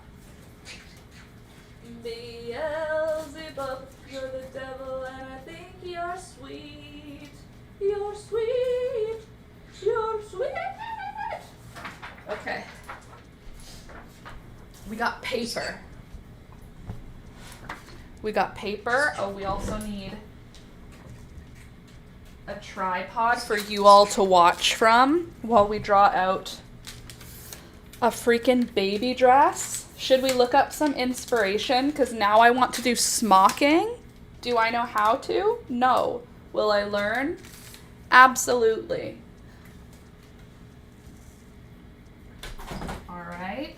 And then are you activated already? You are. Let's wipe off the old lens for ya.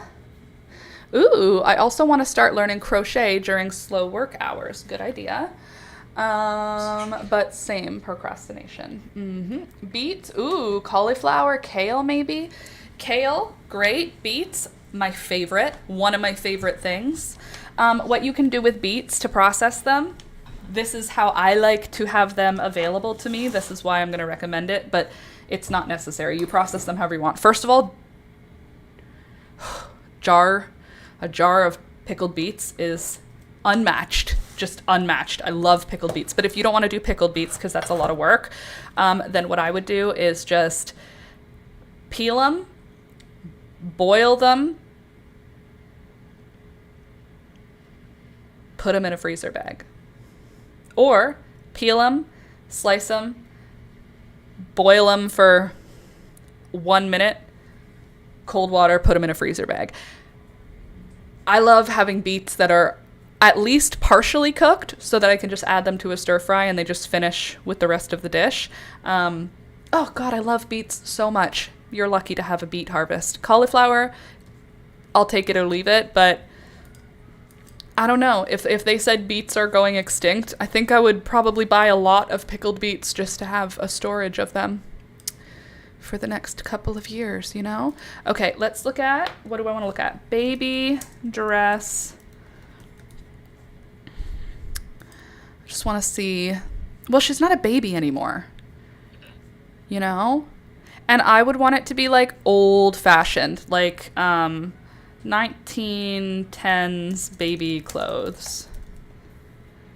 Let's see what we were wearing in the 1910s. Okay, maybe a little later than that. Let's do 1920s. Okay, that's closer. I'm looking more like 1920s baby clothes. Let me show you what that looks like.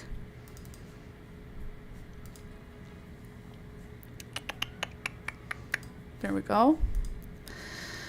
More this sort of a vibe, you know? Something a little dressier. Little more, oh God, I'll die. I mean, that's pretty much how big she is now. Maybe a little smaller than that. Her hair is a little shorter still. But that's close. I like the idea of this, but I also would want it to be comfortable for her. So I don't know that I would want the tight sleeves like this. I think I'd be happier with like light, like open sleeves like this.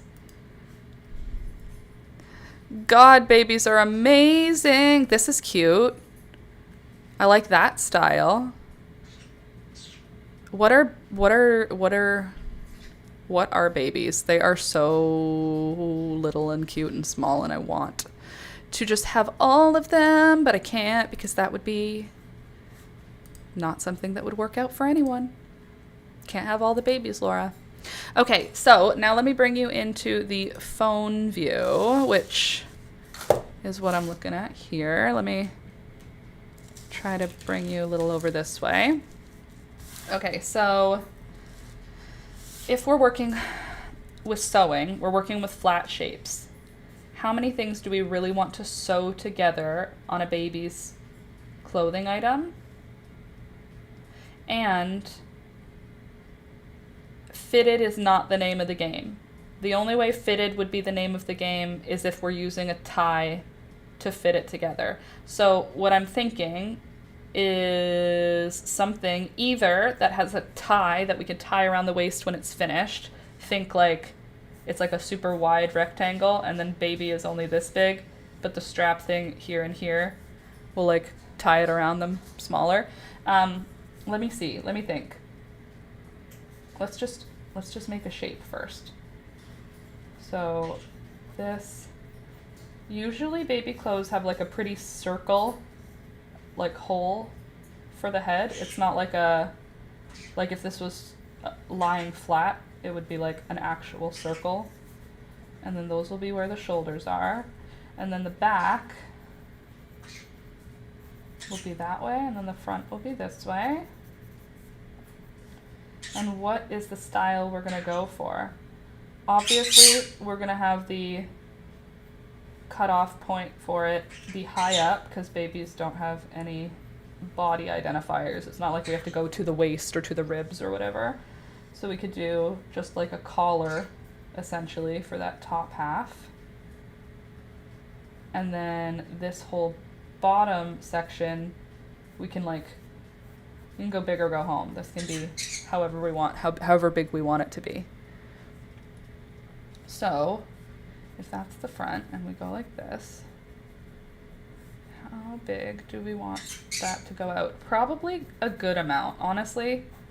Probably pretty, like, if not a circle skirt, then something pretty close. Right? Because there's baby, little fat baby arm, little fat baby arm, and then little fat baby leg. And I love having baby leg out. Personally, huge fan of having baby's legs showing. Bonus points if there's a set of bloomers. And then the back would be the exact same. But we could do something with the front, but it needs to be stretchy enough and it needs to be comfy. All baby clothes have to be comfy. That's a huge main important thing. So how do we sew stretchiness? I don't really understand. Hand sewing baby clothes. I feel like I have a pattern book for baby clothes that is for sewing. I'm gonna look in a minute. But let me first look at this with you so we can see. See, stuff like this is fitted. So it needs to have, oh, I can do a button though. I could do a button.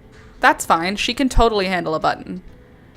I'm not going to put a zipper on it because it's going to be with wool. So I don't think I'll do a zipper. But a button I could totally do.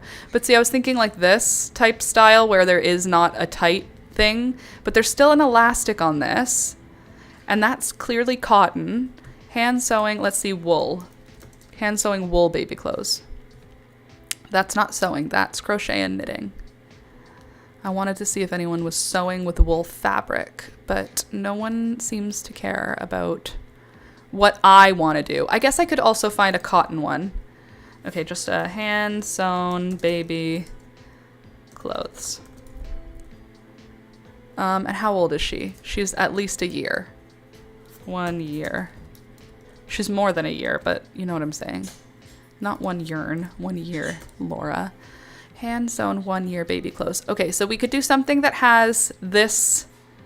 Okay, that's not what I asked for. We could do something kind of like this. I do like this. That's cute.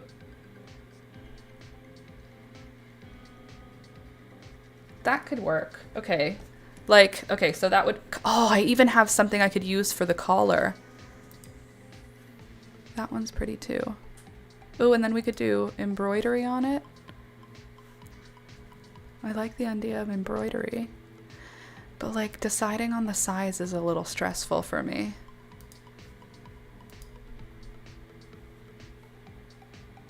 Like knowing how big it needs to be. What does the back look like? Like how are we? Oh, those are really cute dresses. Okay, so they're oversized. So making baby clothes oversized is an okay option. Okay, so if we're looking at, okay, so we could do here. Oh, sorry, I'm like way the heck not in the frame. It's fine. We all know where I am, right? Hold on. That's cute. I agree. Transform.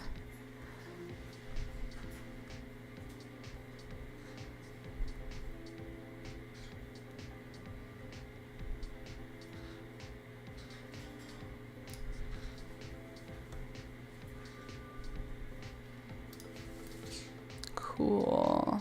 Then I'll just shrink me down a little so that you can see what I'm working on. There. Okay, so that, or we could do circle again, maybe a little more oval.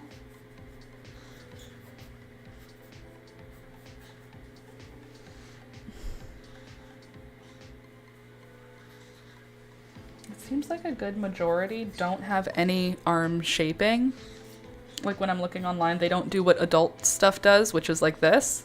They just only include this shape, which is odd because don't babies still have, I guess some of the bigger baby clothes have it, that shape.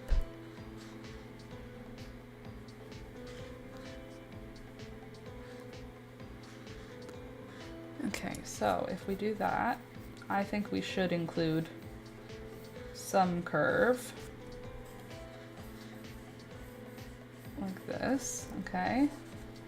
This is our front, and we could either do a square neckline or we could do a round neckline, depending on what fabric, because if we end up with cotton, then we would do a square neckline, I think. Okay, so that would be our first shape, and because I do not like working with triangles, I would add that rectangle on the bottom. And that rectangle could also be attached to something that we can tie a bow with in the back.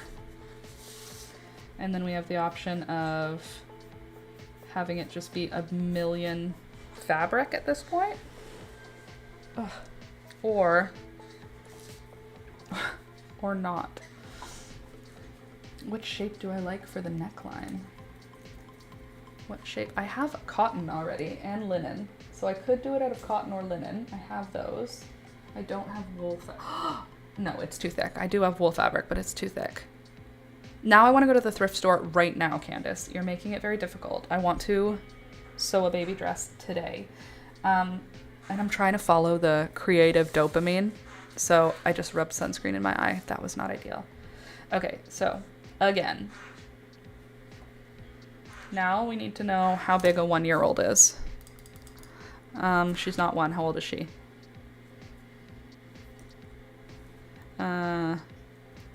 Let's see for the 18-month size. 18-month baby size chart.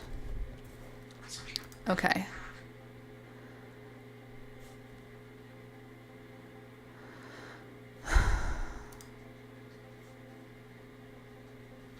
(18 months) height 30 to 31. I don't know that. I don't know how tall she is at all.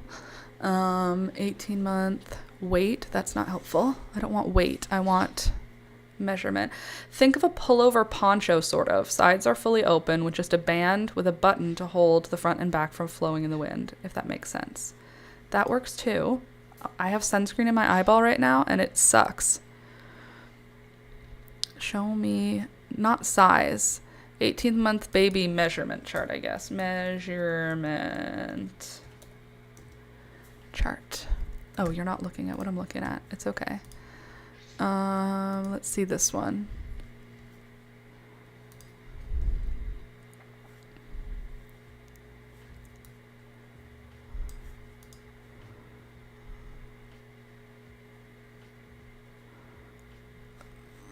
I just want the chart. Where's the chart? Like a giant rectangle with a head opening. With rounded corners. Sorry, there's probably a glitch right now from doing too much. Just from it, you know. Crochet baby cardigan size chart. No, I want like a baby size chart. Like, give me the whole thing. We want... Wow, my eyes cannot see that far away anymore. How about this? Onesies. T-shirts. This is going so well. 18-month baby measurement chart. Yes, I want like these measurements, but for a 18-month-old. Size guide. 18 to 24. No, not the actual size of babies. I don't care how big babies are. I want the sizes. This. Please don't be tiny and make me zoom my eyeballs in. Of course, you are going to do that. Thank you. Okay, so we've got 18 months. What are we looking at? Height, weight, chest, 20, what, inches or centimeters? 20 inches? Probably. Back length, 20 inches, 20.5. Back length, 8 inches. How big is, what is the back though? From where to where is the back? Neck to tailbone? Neck, shoulder, sleeve length, armhole depth, wrist, head, inseam. What do I even do with that kind of information? Okay, let's see. Height. What sizes do I need? Sorry, I need the chest is 20. Hip is 20.5. Back length is, where are you? Back length 8. Okay, so that means the back, which is from the neck to the bum, I guess, like this would be back, or would from here to here be back if that's bum. Oh, you're not looking at my picture again. It's okay. Would back go all the way to bum? No, bum, hips, it would go to hips, right? Baby bum, baby body. Back length is 8. And that means that that would go from here to there. Has to be at least 8 inches, which it totally would be. And now what's the other part I need? Head. 18.5. Their head is 18.5 inches around. Their chest is 20 and their hips are 20.5. They're just little, the same. They're just a cylinder at that age, I guess. Let's see.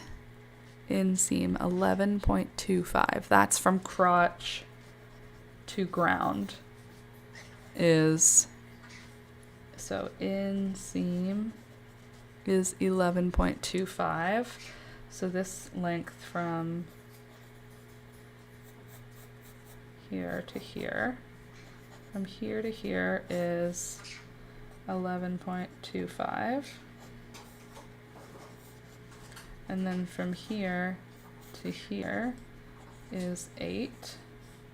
And then chest is here to here is 20.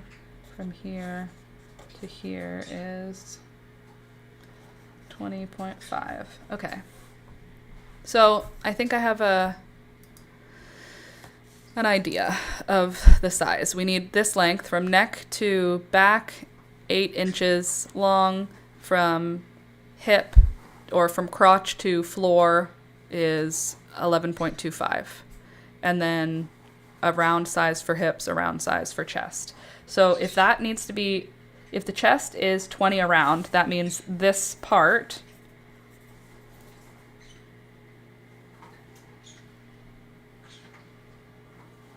what does it mean for that part? So if I'm going to be doing something like this, so that there's like an armhole, then this line needs to be twice as much as 20. So, or half as much as 20. So it would be 10, but I need a seam allowance. So I would say 12 inches across, 12 inches, and then 12 inches. Together that'll be 24 with seams on both sides. But it won't be 24 because there will be seams on both sides, taking away those extras. So that'll be fine. And then this length from here to here, assuming we want, do we want her bum covered by the dress? Probably. If we want her bum covered by the dress, that would mean we need it to be 8 inches from, I guess basically shoulder. That would cover her back, so 8 inches plus, I don't know, 5 more. Maybe let's say 15 inches long total. If we do that by that, 15 inches. So 12 inches across by 15 inches long. So if I flip this over and I just do it like this, hold on, I have an idea. Just follow along. 12 across.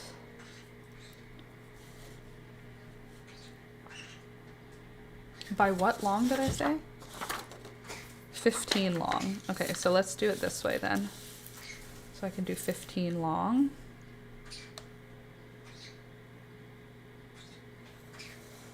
So there's 15. 1, 2, 3, 4, 5, 6, 7, 8, 9, 10, 11, 12, 13, 14, 15. So that's how long it has to be. And then it needs to be 12 across, which is 6 and 6. 12, 11. 1, 2, 3, 4, 5, 7, 8, 9, 10, 11. Okay, so here's my idea. Hello from Belgium. Hello. So if it's 12 across at the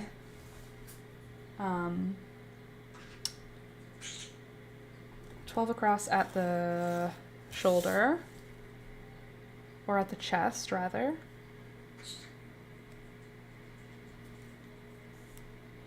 I have to do it like this so that I can make it a straight line. Okay, so that's our width down here, and then we want the length from the top of the shoulder. Okay, and then how much did it say we need for the head? The head is 18, right? So if the head is 18.75, that says we need nearly 20 to get the head over, to get it over the head. Good morning, Melanie. So if this is 12 inches across? If that's, hold on. Okay, Laura, hold it together, girlfriend. We need 12 inches across, which is just 6 inches out from either side. Babies are so small, my dude. What are we designing? A baby dress. Using some measurements. We've got measurements of 20 inches around the chest, 20.5 inches around the hips, 11.25 inch inseam. So that's from here to there. And then we have head circumference of 18.75. So with that in mind, I've got this piece of land I've got here, and I have to have it go in probably by 1 inch on either side. Let me just make myself a little bit of a graph. Why don't... Stop. I think we can just draft it in real size, because I have graph paper that's big back here that I hide, that I keep for just this situation. Ta-da! Thank you to the teachers in my life who had extra graph paper. Okay, let me get one sheet. Remember making graphs? Remember when you had to make graphs? Same, me too. For this, literally. This is what graph paper was actually meant to be for. Do I have... How many of these? Are these in 1 inch increments? They're not. Why would they do that? Are they in 1 centimeter increments? If you're not exact, okay, good. You're 1 centimeter at least. So, a little annoying, because I need 12 inches. I could just do it in centimeters and be a big girl. 12 inches is 30 centimeters. So if it's 30, that just means I need to... Yes, I can do that. I am so capable. So if we're going to make... You know what we can do? We can just, you guys just let me just hold it together here. This is 1 centimeter a square. So if we find the center, because we need it to be symmetrical, as you know, it's very important when designing clothing to have it be symmetrical. Unless you are designing clothing for amputees, then it should absolutely not be symmetrical, because if it's symmetrical, you've done it wrong. You've gone too far. If you're designing for anyone else, though, we want symmetry. That is the most important thing. Unless you're designing an asymmetrical garment, in which case you do you, boo, an off-the-shoulder little number. You know what I'm saying. You could do it in inches. 30 squares would be 12 inches. 15 squares would be 6 inches. I'm going to go ahead and just do it in centimeters now, because that's what's happening now. So here's halfway. So we have 1, 2, 3, 4, 5, 6, 7, 8, 9, 10, 11, 12, 13, 14, 15. That's the end of the measurement. 1, 2, 3, 4, 5, 6, 7, 8, 9, 10, 11, 12, 13, 14, 15. There's the other side. And then let's just call this the top, so that we have some room. Oh, I love how small she is. She's so small that I can use 1 piece of graph paper to make her dress pattern. Babies are so cute. Okay, and then this will go down, down, down for how many inches again from top of shoulder? I said 8 inches. And what's 8 inches? What's 8 inches? Oh, wait, I have this. I can literally look at this. It's 20 centimeters, isn't it? 8 inches equals 20 centimeters. Let's double check that that's correct. 20.32. Not ideal. So we're going to just say it's 20 because I can't. Centimeters are more accurate anyway. It'll be okay. Thank you. 1, 2, 3, 4, 5, 6, 7, 8, 9, 10, 11, 12, 13, 14, 15, 16, 17, 18, 19, 20. So this is the height of her back, allegedly. Like from the top of her shoulder to the bottom of the back. And then we have... What the heck size did I decide we were going to do for the whole thing? 15 inches. Not 8 inches, Laura. 15 inches. Which is 38.1. So that's 20. 21, 22, 23, 24, 25, 26, 27, 28, 29, 30. 31, 32, 33, 34, 35, 36, 37, 38. Okay, that feels long enough, definitely. So let's say that's the full length. 30. I didn't write down. 1, 2, 3, 20. 21, 22, 23, 24, 25, 26, 27, 28, 29, 30, 31, 32, 33, 34, 35, 36, 37, 38. Okay. So there. Good. 38 is where we are considering it long enough. That's definitely long enough for Miss Betty. I don't think anything bigger would make any sense for her. Now let me grab a marker.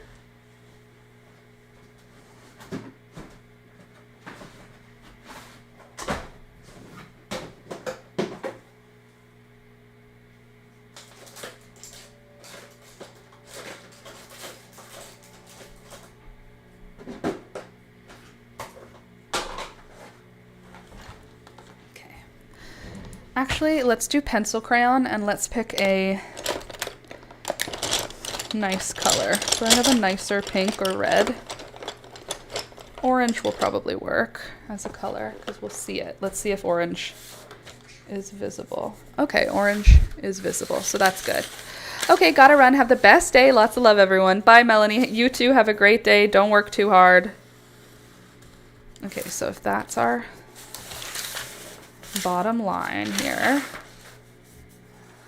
This feels large, if I'm being honest with you, for like a baby, but we want an inch in for our shoulder to start, which would mean this is not, and how tall is that section? 8 inches for the back, and from the head we need, hold on, we need it to be at least 20. But that is circumference, and we're adding, hold on. Okay, if we have to start at least 1 inch in, 4 centimeters in, because that includes our seam. Yeah, let's do 4 centimeters in, not 3. So that would be like that, and like that. And then how many centimeters down are we wanting from the neckline? How many centimeters in from there for the shoulders? Probably maybe 4 centimeters, maybe 5 centimeters in for our shoulders. 1, 2, 3, 4, 5. Like that. This doesn't look big enough for her giant head. So I think that would mean we would have to have a back situation. And arm depth, do we have that? Sleeve length, armhole depth, 4 inches. Armhole, what is armhole depth? What is armhole depth? Ah, okay. From the top of the shoulder to the bottom of the armpit is armhole depth. So that's great that we have that info. That's 4 inches, top of the shoulder. And 4 inches equals 4, oh, I have a ruler. I don't have to do that. But it's 10.6. So we need to count down from here, 10.6. 1, 2, 3, 4, 5, 6, 7, 8, 9, 10. And we'll do 11 because will there be a seam there that will be reduced? No, there wouldn't be. So this has to go like that. And this can go all the way to here. And then 4 centimeters out. There. Okay, you can't see this. It's not helpful that you are so zoomed in. I wonder if I could like move you much farther away. Oh, I have an idea. Hold on. Let me just get my little feeties on. Zoom us out a bit.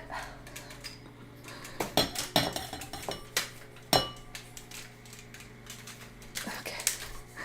Bye. Have a good day, Mel.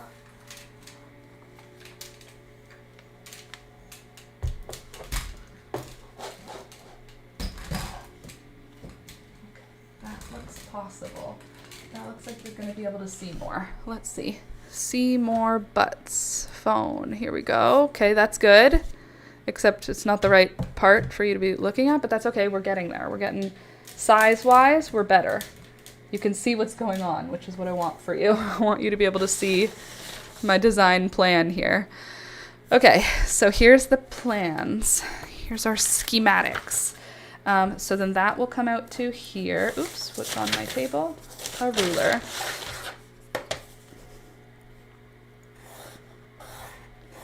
So that can go to there. And that can go to there. And now this goes across to here. Great. And that goes across to here. And that gives us a measurement that will fit her, which is super. We love a measurement that'll fit her. And then we'll do, what, like 4 centimeters, 4 centimeters. And then that will be the like quote unquote bodice of the baby garment. And then everything from here down is like the skirt. So I think I would do like from here, probably I would want it to do gathering, like to have it be gathered so that it kind of shapes out the way that I want. And for that to happen, we would be working with a larger rectangle that gathers down. So I think that is the first pattern piece. Oh, but we'll also need seam allowance. We have to consider seam allowance on everything. So when it said the depth is 10, 1, 2, 3, 4, 5, 6, 7, 8, 9, 10, 11.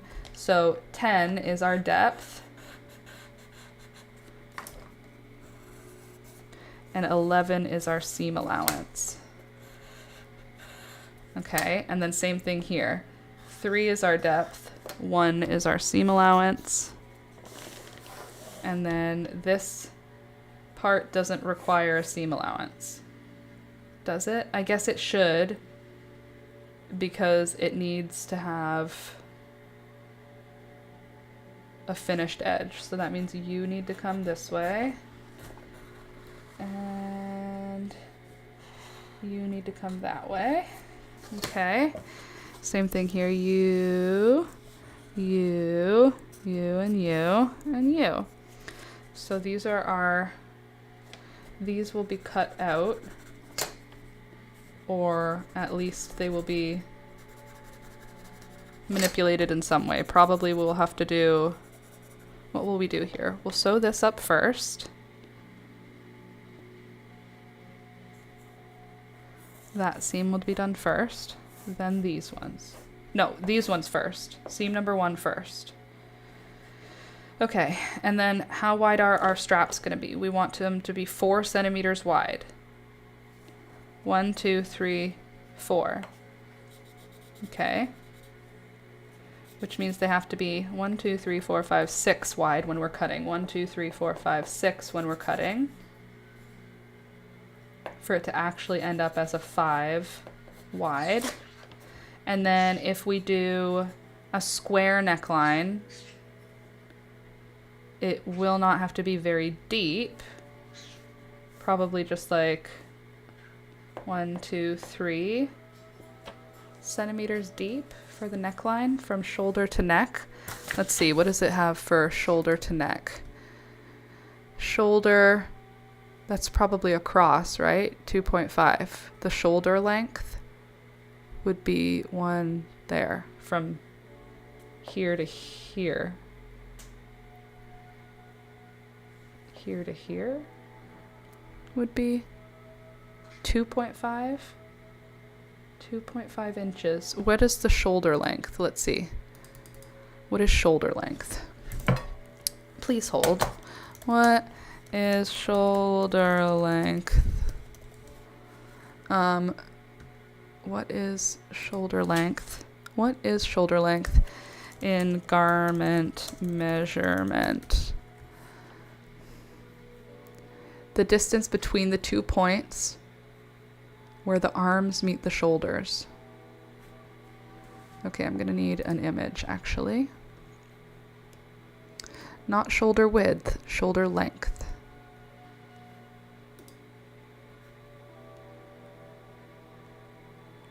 Shoulder. It's shoulder length, it says there, right? Sleeve length, shoulder to shoulder. There's shoulder and then sleeve length. Those are two different things. Neck, shoulder.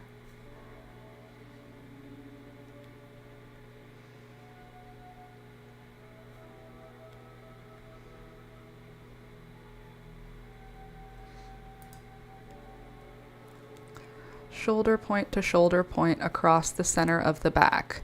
But it says shoulder, not shoulder width. Like shoulder to shoulder is its own separate thing, and that's 8 inches. So, and what was 8 inches again? Did we do that?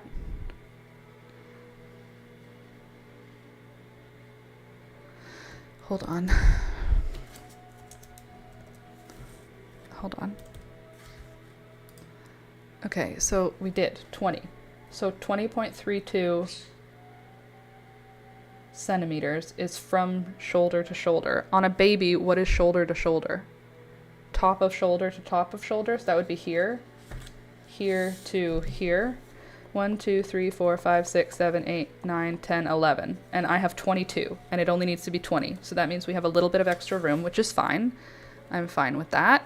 So good. And now head, it says 18.5. 18.75. So I think I need a measuring tape here, and I have to pee. So you guys just talk amongst yourselves for a second.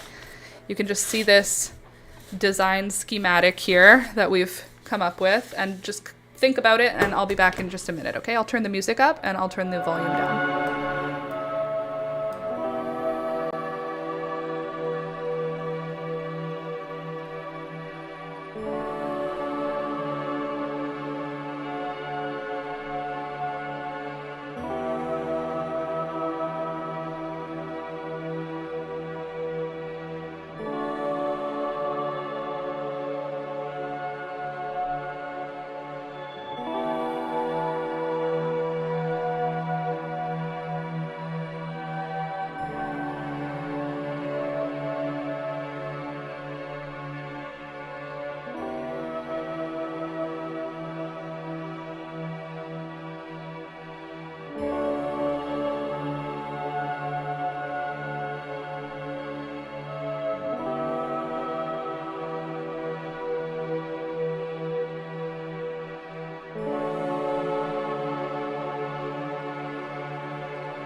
Hello, I have returned. I told you I'd be so fast. Okay, so what was I doing? The head, right. So for a head, oh right, I need a measuring tape for this. Do I have one in here?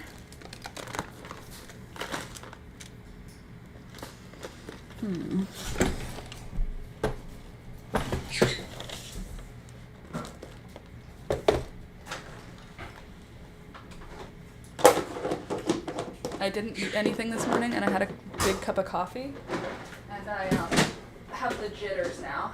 Okay,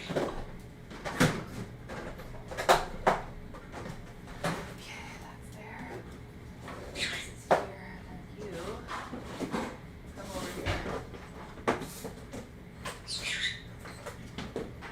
Good. Okay. So, 20 centimeters is what we're looking for here. 20.5, I think. 20.5, 20. Are you sure? That seems very small for a head. Are you sure about that? Head. Oh, 18.75, not 8 inches. 18. 18. Where's the keyboard gone? Where did I put you? Oh.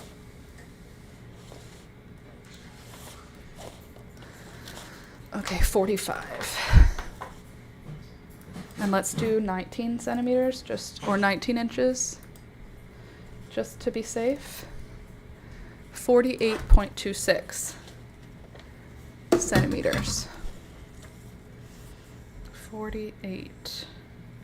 That's large, but that's what they're saying baby heads are. So, if 48 point something, let's give it 49 inches. We could even make it 50 so that we don't have to worry.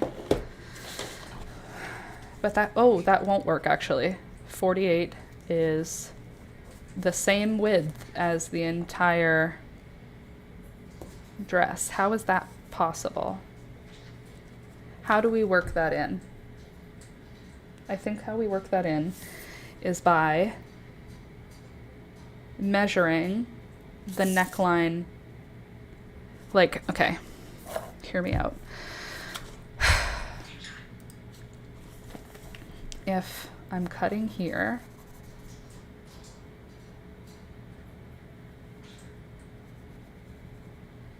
how far down can I go? Halfway down?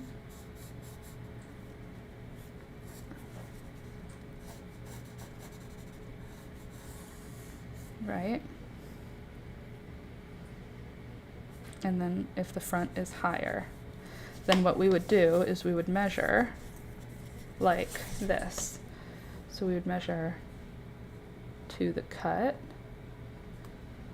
5, then all the way across.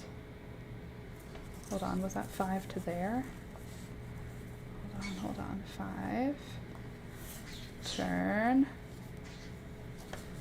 5 all the way across to 19, and then all the way up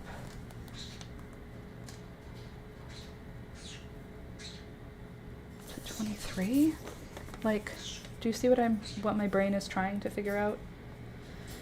If I do 5 centimeters and 5 centimeters, that's 10 centimeters, and then that's one side is 10, so the other side would be another 10, so that's 20 centimeters. So this needs to be from here to here at least 10, because it's 20, hold on, 20 plus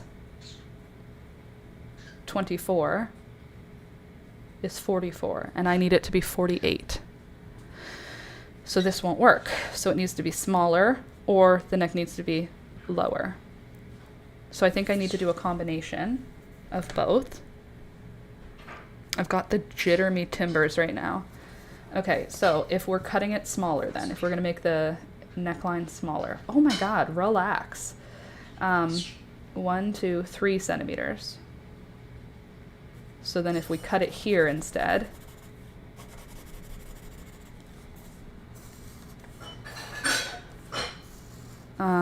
okay. So the final width would be little, because that'll be folded in, and that'll be folded in, or it'll be cut twice. Whatever we do is fine. But that would make it this length. Let me see. I know what I'm thinking. Just let me cook here. Okay, so if that goes there to there, 16 plus 16 is 32. So 32, and we need it to be 48. So 32, 42, 43, 44, 45, 46, 47, 48. So we need 16. Right? Great. Which means it needs to be 8 per side, which means it needs to be 4 per shoulder. Right? Right. So if I do 1, 2, 3, 4,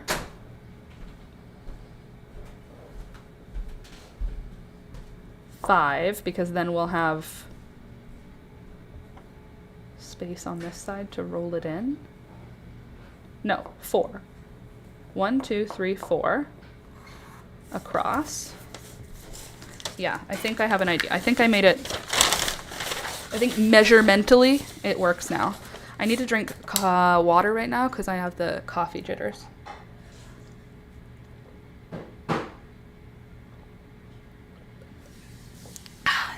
It'd be that way sometimes. Okay, so from the top, it'll be 5 because we have a seam, but 1, 2, 3, 4. That will be our neckline. And then after it's all finished, this whole thing will get folded in or sewn or whatever we do. And that will make it 1, 2, 3, 4.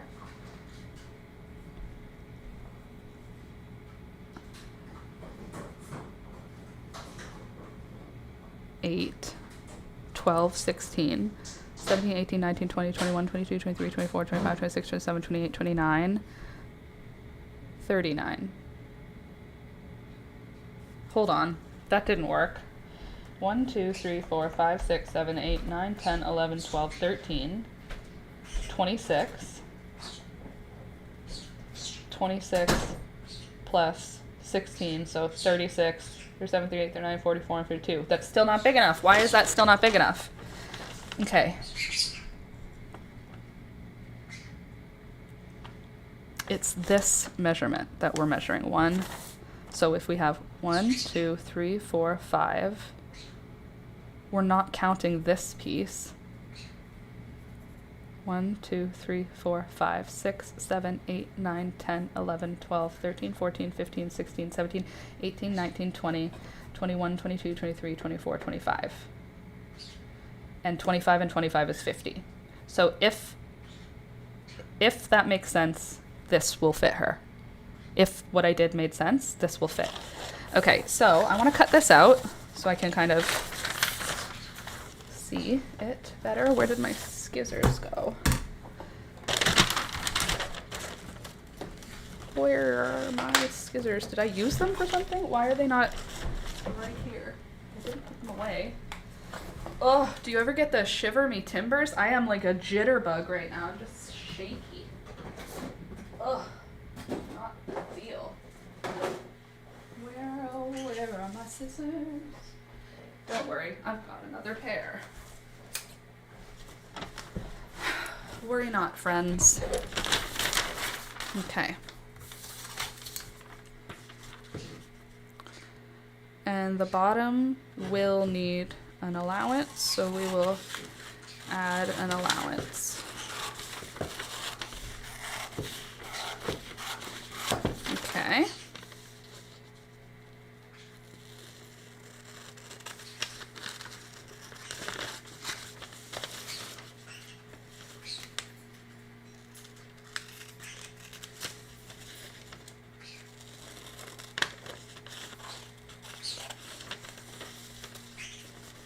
What I think I'll do is I'll sew it as a lined garment so that I don't have to worry about. Oh my god, do you see my hands shaking right? You can't see them. It's like when I have too much caffeine, my body does not handle it. It just immediately goes into like, we're dying. You're fine. You're literally fine. What? Do you want some paper? Is that what you're asking me for? One sec. Here.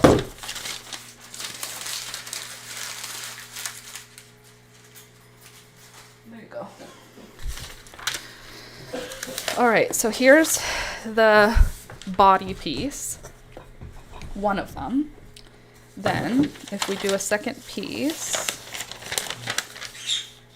what?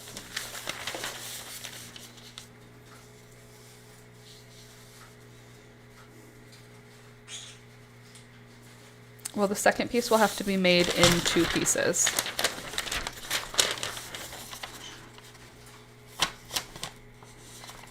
For the back.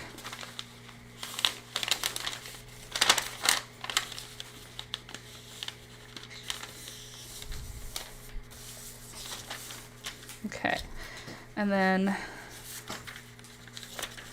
you good, bro? Mm-hmm.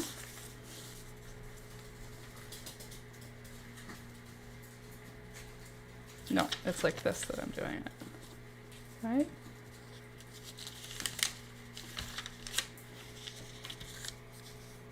Cool. Okay, so if that is the back,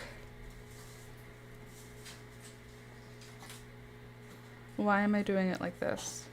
I'm doing it like this because I need to add room for a button on the back. So on the one side, that will mean an open side. So it will only need, I guess it will need an extra 2 centimeters on the back.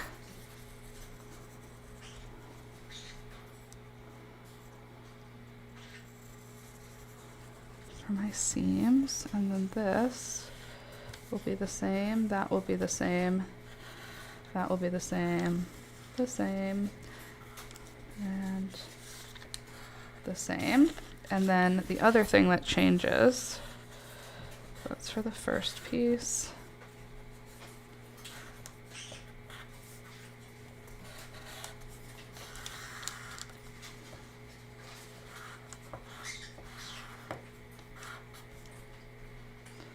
Okay, and then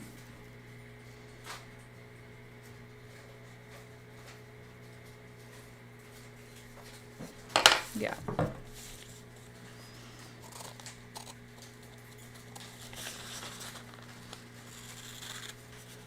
They're both ripping up the paper, the birds.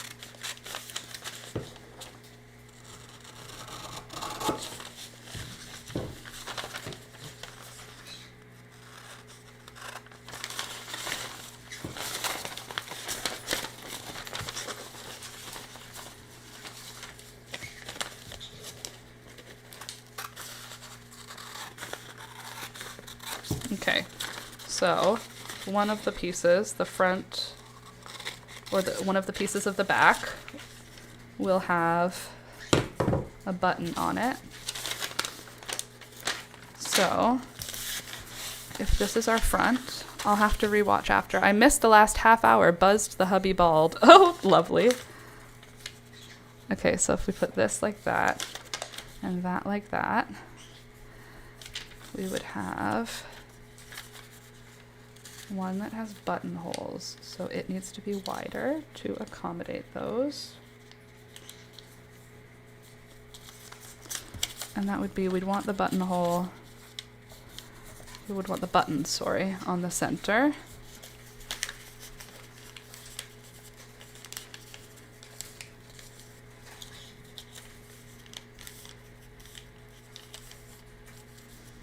Okay, should put it about there.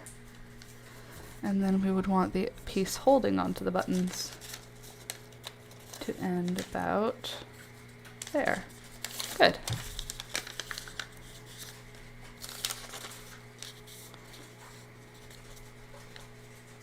There.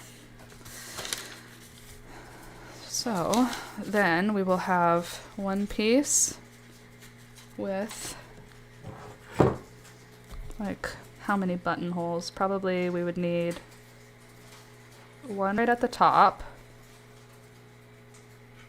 which this is the top. So it would be like one. How close to the edge? Probably pretty close. One button here. How many buttons do we really want to be putting in here? Not many. So maybe what we do is we sew it together like we're putting a buttonhole in. We put pretend buttons for 2 of them. We put 2 pretend buttons. They're real buttons, but they're just stuck on to the outside. And then all of this is sewn together. But this is open. And then the button is just so that the top one can open up enough to get it over her head. You know what I mean? And then this will all be folded over. 1, 2, 3. Okay. Yeah.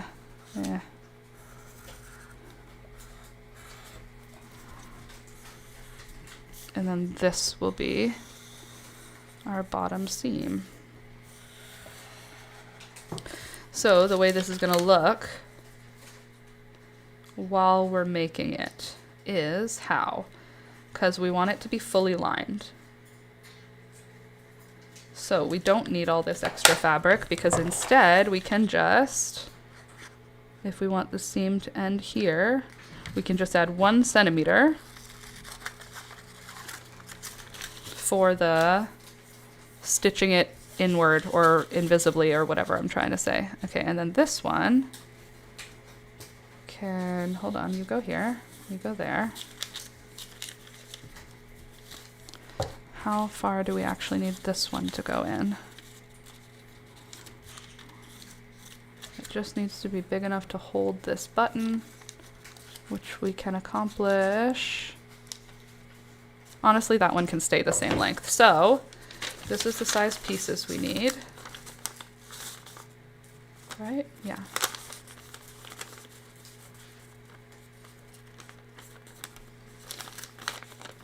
Honestly, I think I can make them the same size. There. So these will be sewn individually, I think. We'll cut 2. So it's cut 1 fabric, cut 1 lining. Same thing with this one. Cut 1 fabric, cut 1 lining. And then these I will sew. How will I sew these up? I will sew them here and here, here and here, the lining that is, I think.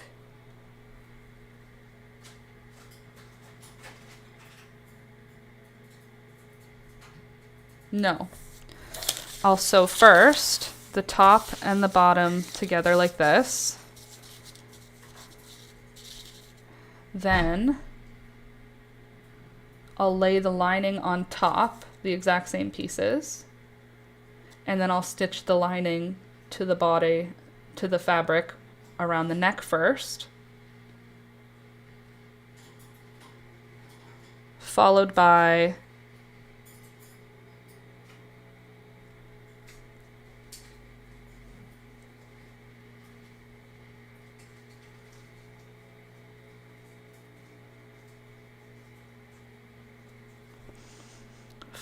what am I going to do?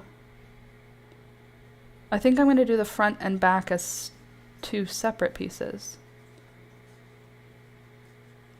Because if I do this as... yeah, that won't work. That's a lot to shove through a small opening. because the straps are so thin, I would have to turn it inside out through that small strap. I don't know if I would be able to get it to fit.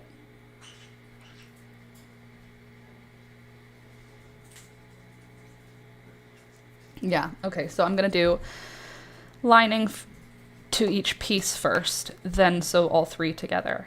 I think that'll be my best option. So I would cut a second piece out and then sew here, here, and here, and then here and here. Same thing on this side. Here, here, here, here, and here to the lining. Then I would turn the pieces inside out, which would lose all of our 1 centimeters. All of our allowance would get lost in that out turn. Same thing with this one. I would put the lining on top of it, and then I would stitch it here, here, and here, and here, and here, and here, and here. Then I would turn this right side out, press everything, and then I would stitch the shoulder pieces together by hand. And at that point, I will have a bodice. Then I'll have to, at that point, I will have raw edges where? I'll have raw edges on the insides of the inner seams. So I'll have to then sew the side seams together. Right? Good. And then I can turn everything right side out. And then this edge down here will be raw, but that's where we'll sew the skirt to. I think that's pretty much all we're gonna have to do. I think that's pretty much it. And I think all of that will be easy by hand. Like, it's not gonna be a beautiful, perfect, like machine machine sewn garment, but I think we can make something beautiful by hand with this. So I guess that'll be next week. I will figure out the fabric for next week. Oh my gosh, I'm so sorry. I missed a bunch of messages. Sorry, Twitch. Sorry, Facebook. Sorry, everyone. Appreciate you. Hi, Facebook. Hi, YouTube. Hi, everybody. I hope you're having a really good day. And then for the skirt, we have a couple options. We could just make it a baby doll dress, or we could make it like a circle skirt with like not tulle, but like something tulle-like.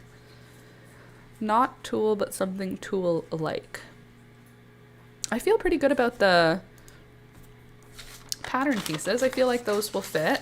I am going to see her hopefully tomorrow, so maybe I'll look at how these look against her actual size to see if they're going to fit her. But I think they will. And if I get it to be 100% wool, I'll just wash it in hot if it's too big. If it's too small, we're out of luck, but if it's too big, it's not a problem.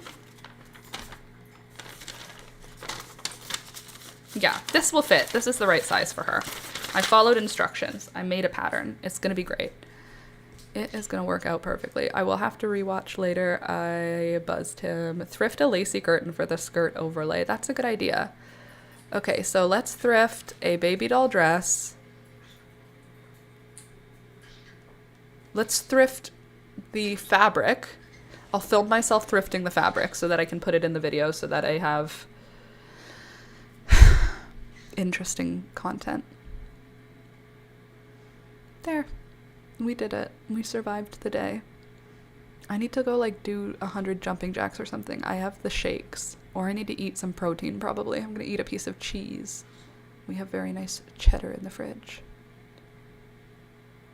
Yeah, that's my plan for lunch. Cheese, figs. I don't know if I have anything good other than that. I know I have cheese, figs. Oh, I have croissants. Cheese, figs, and a croissant. Those all sound great.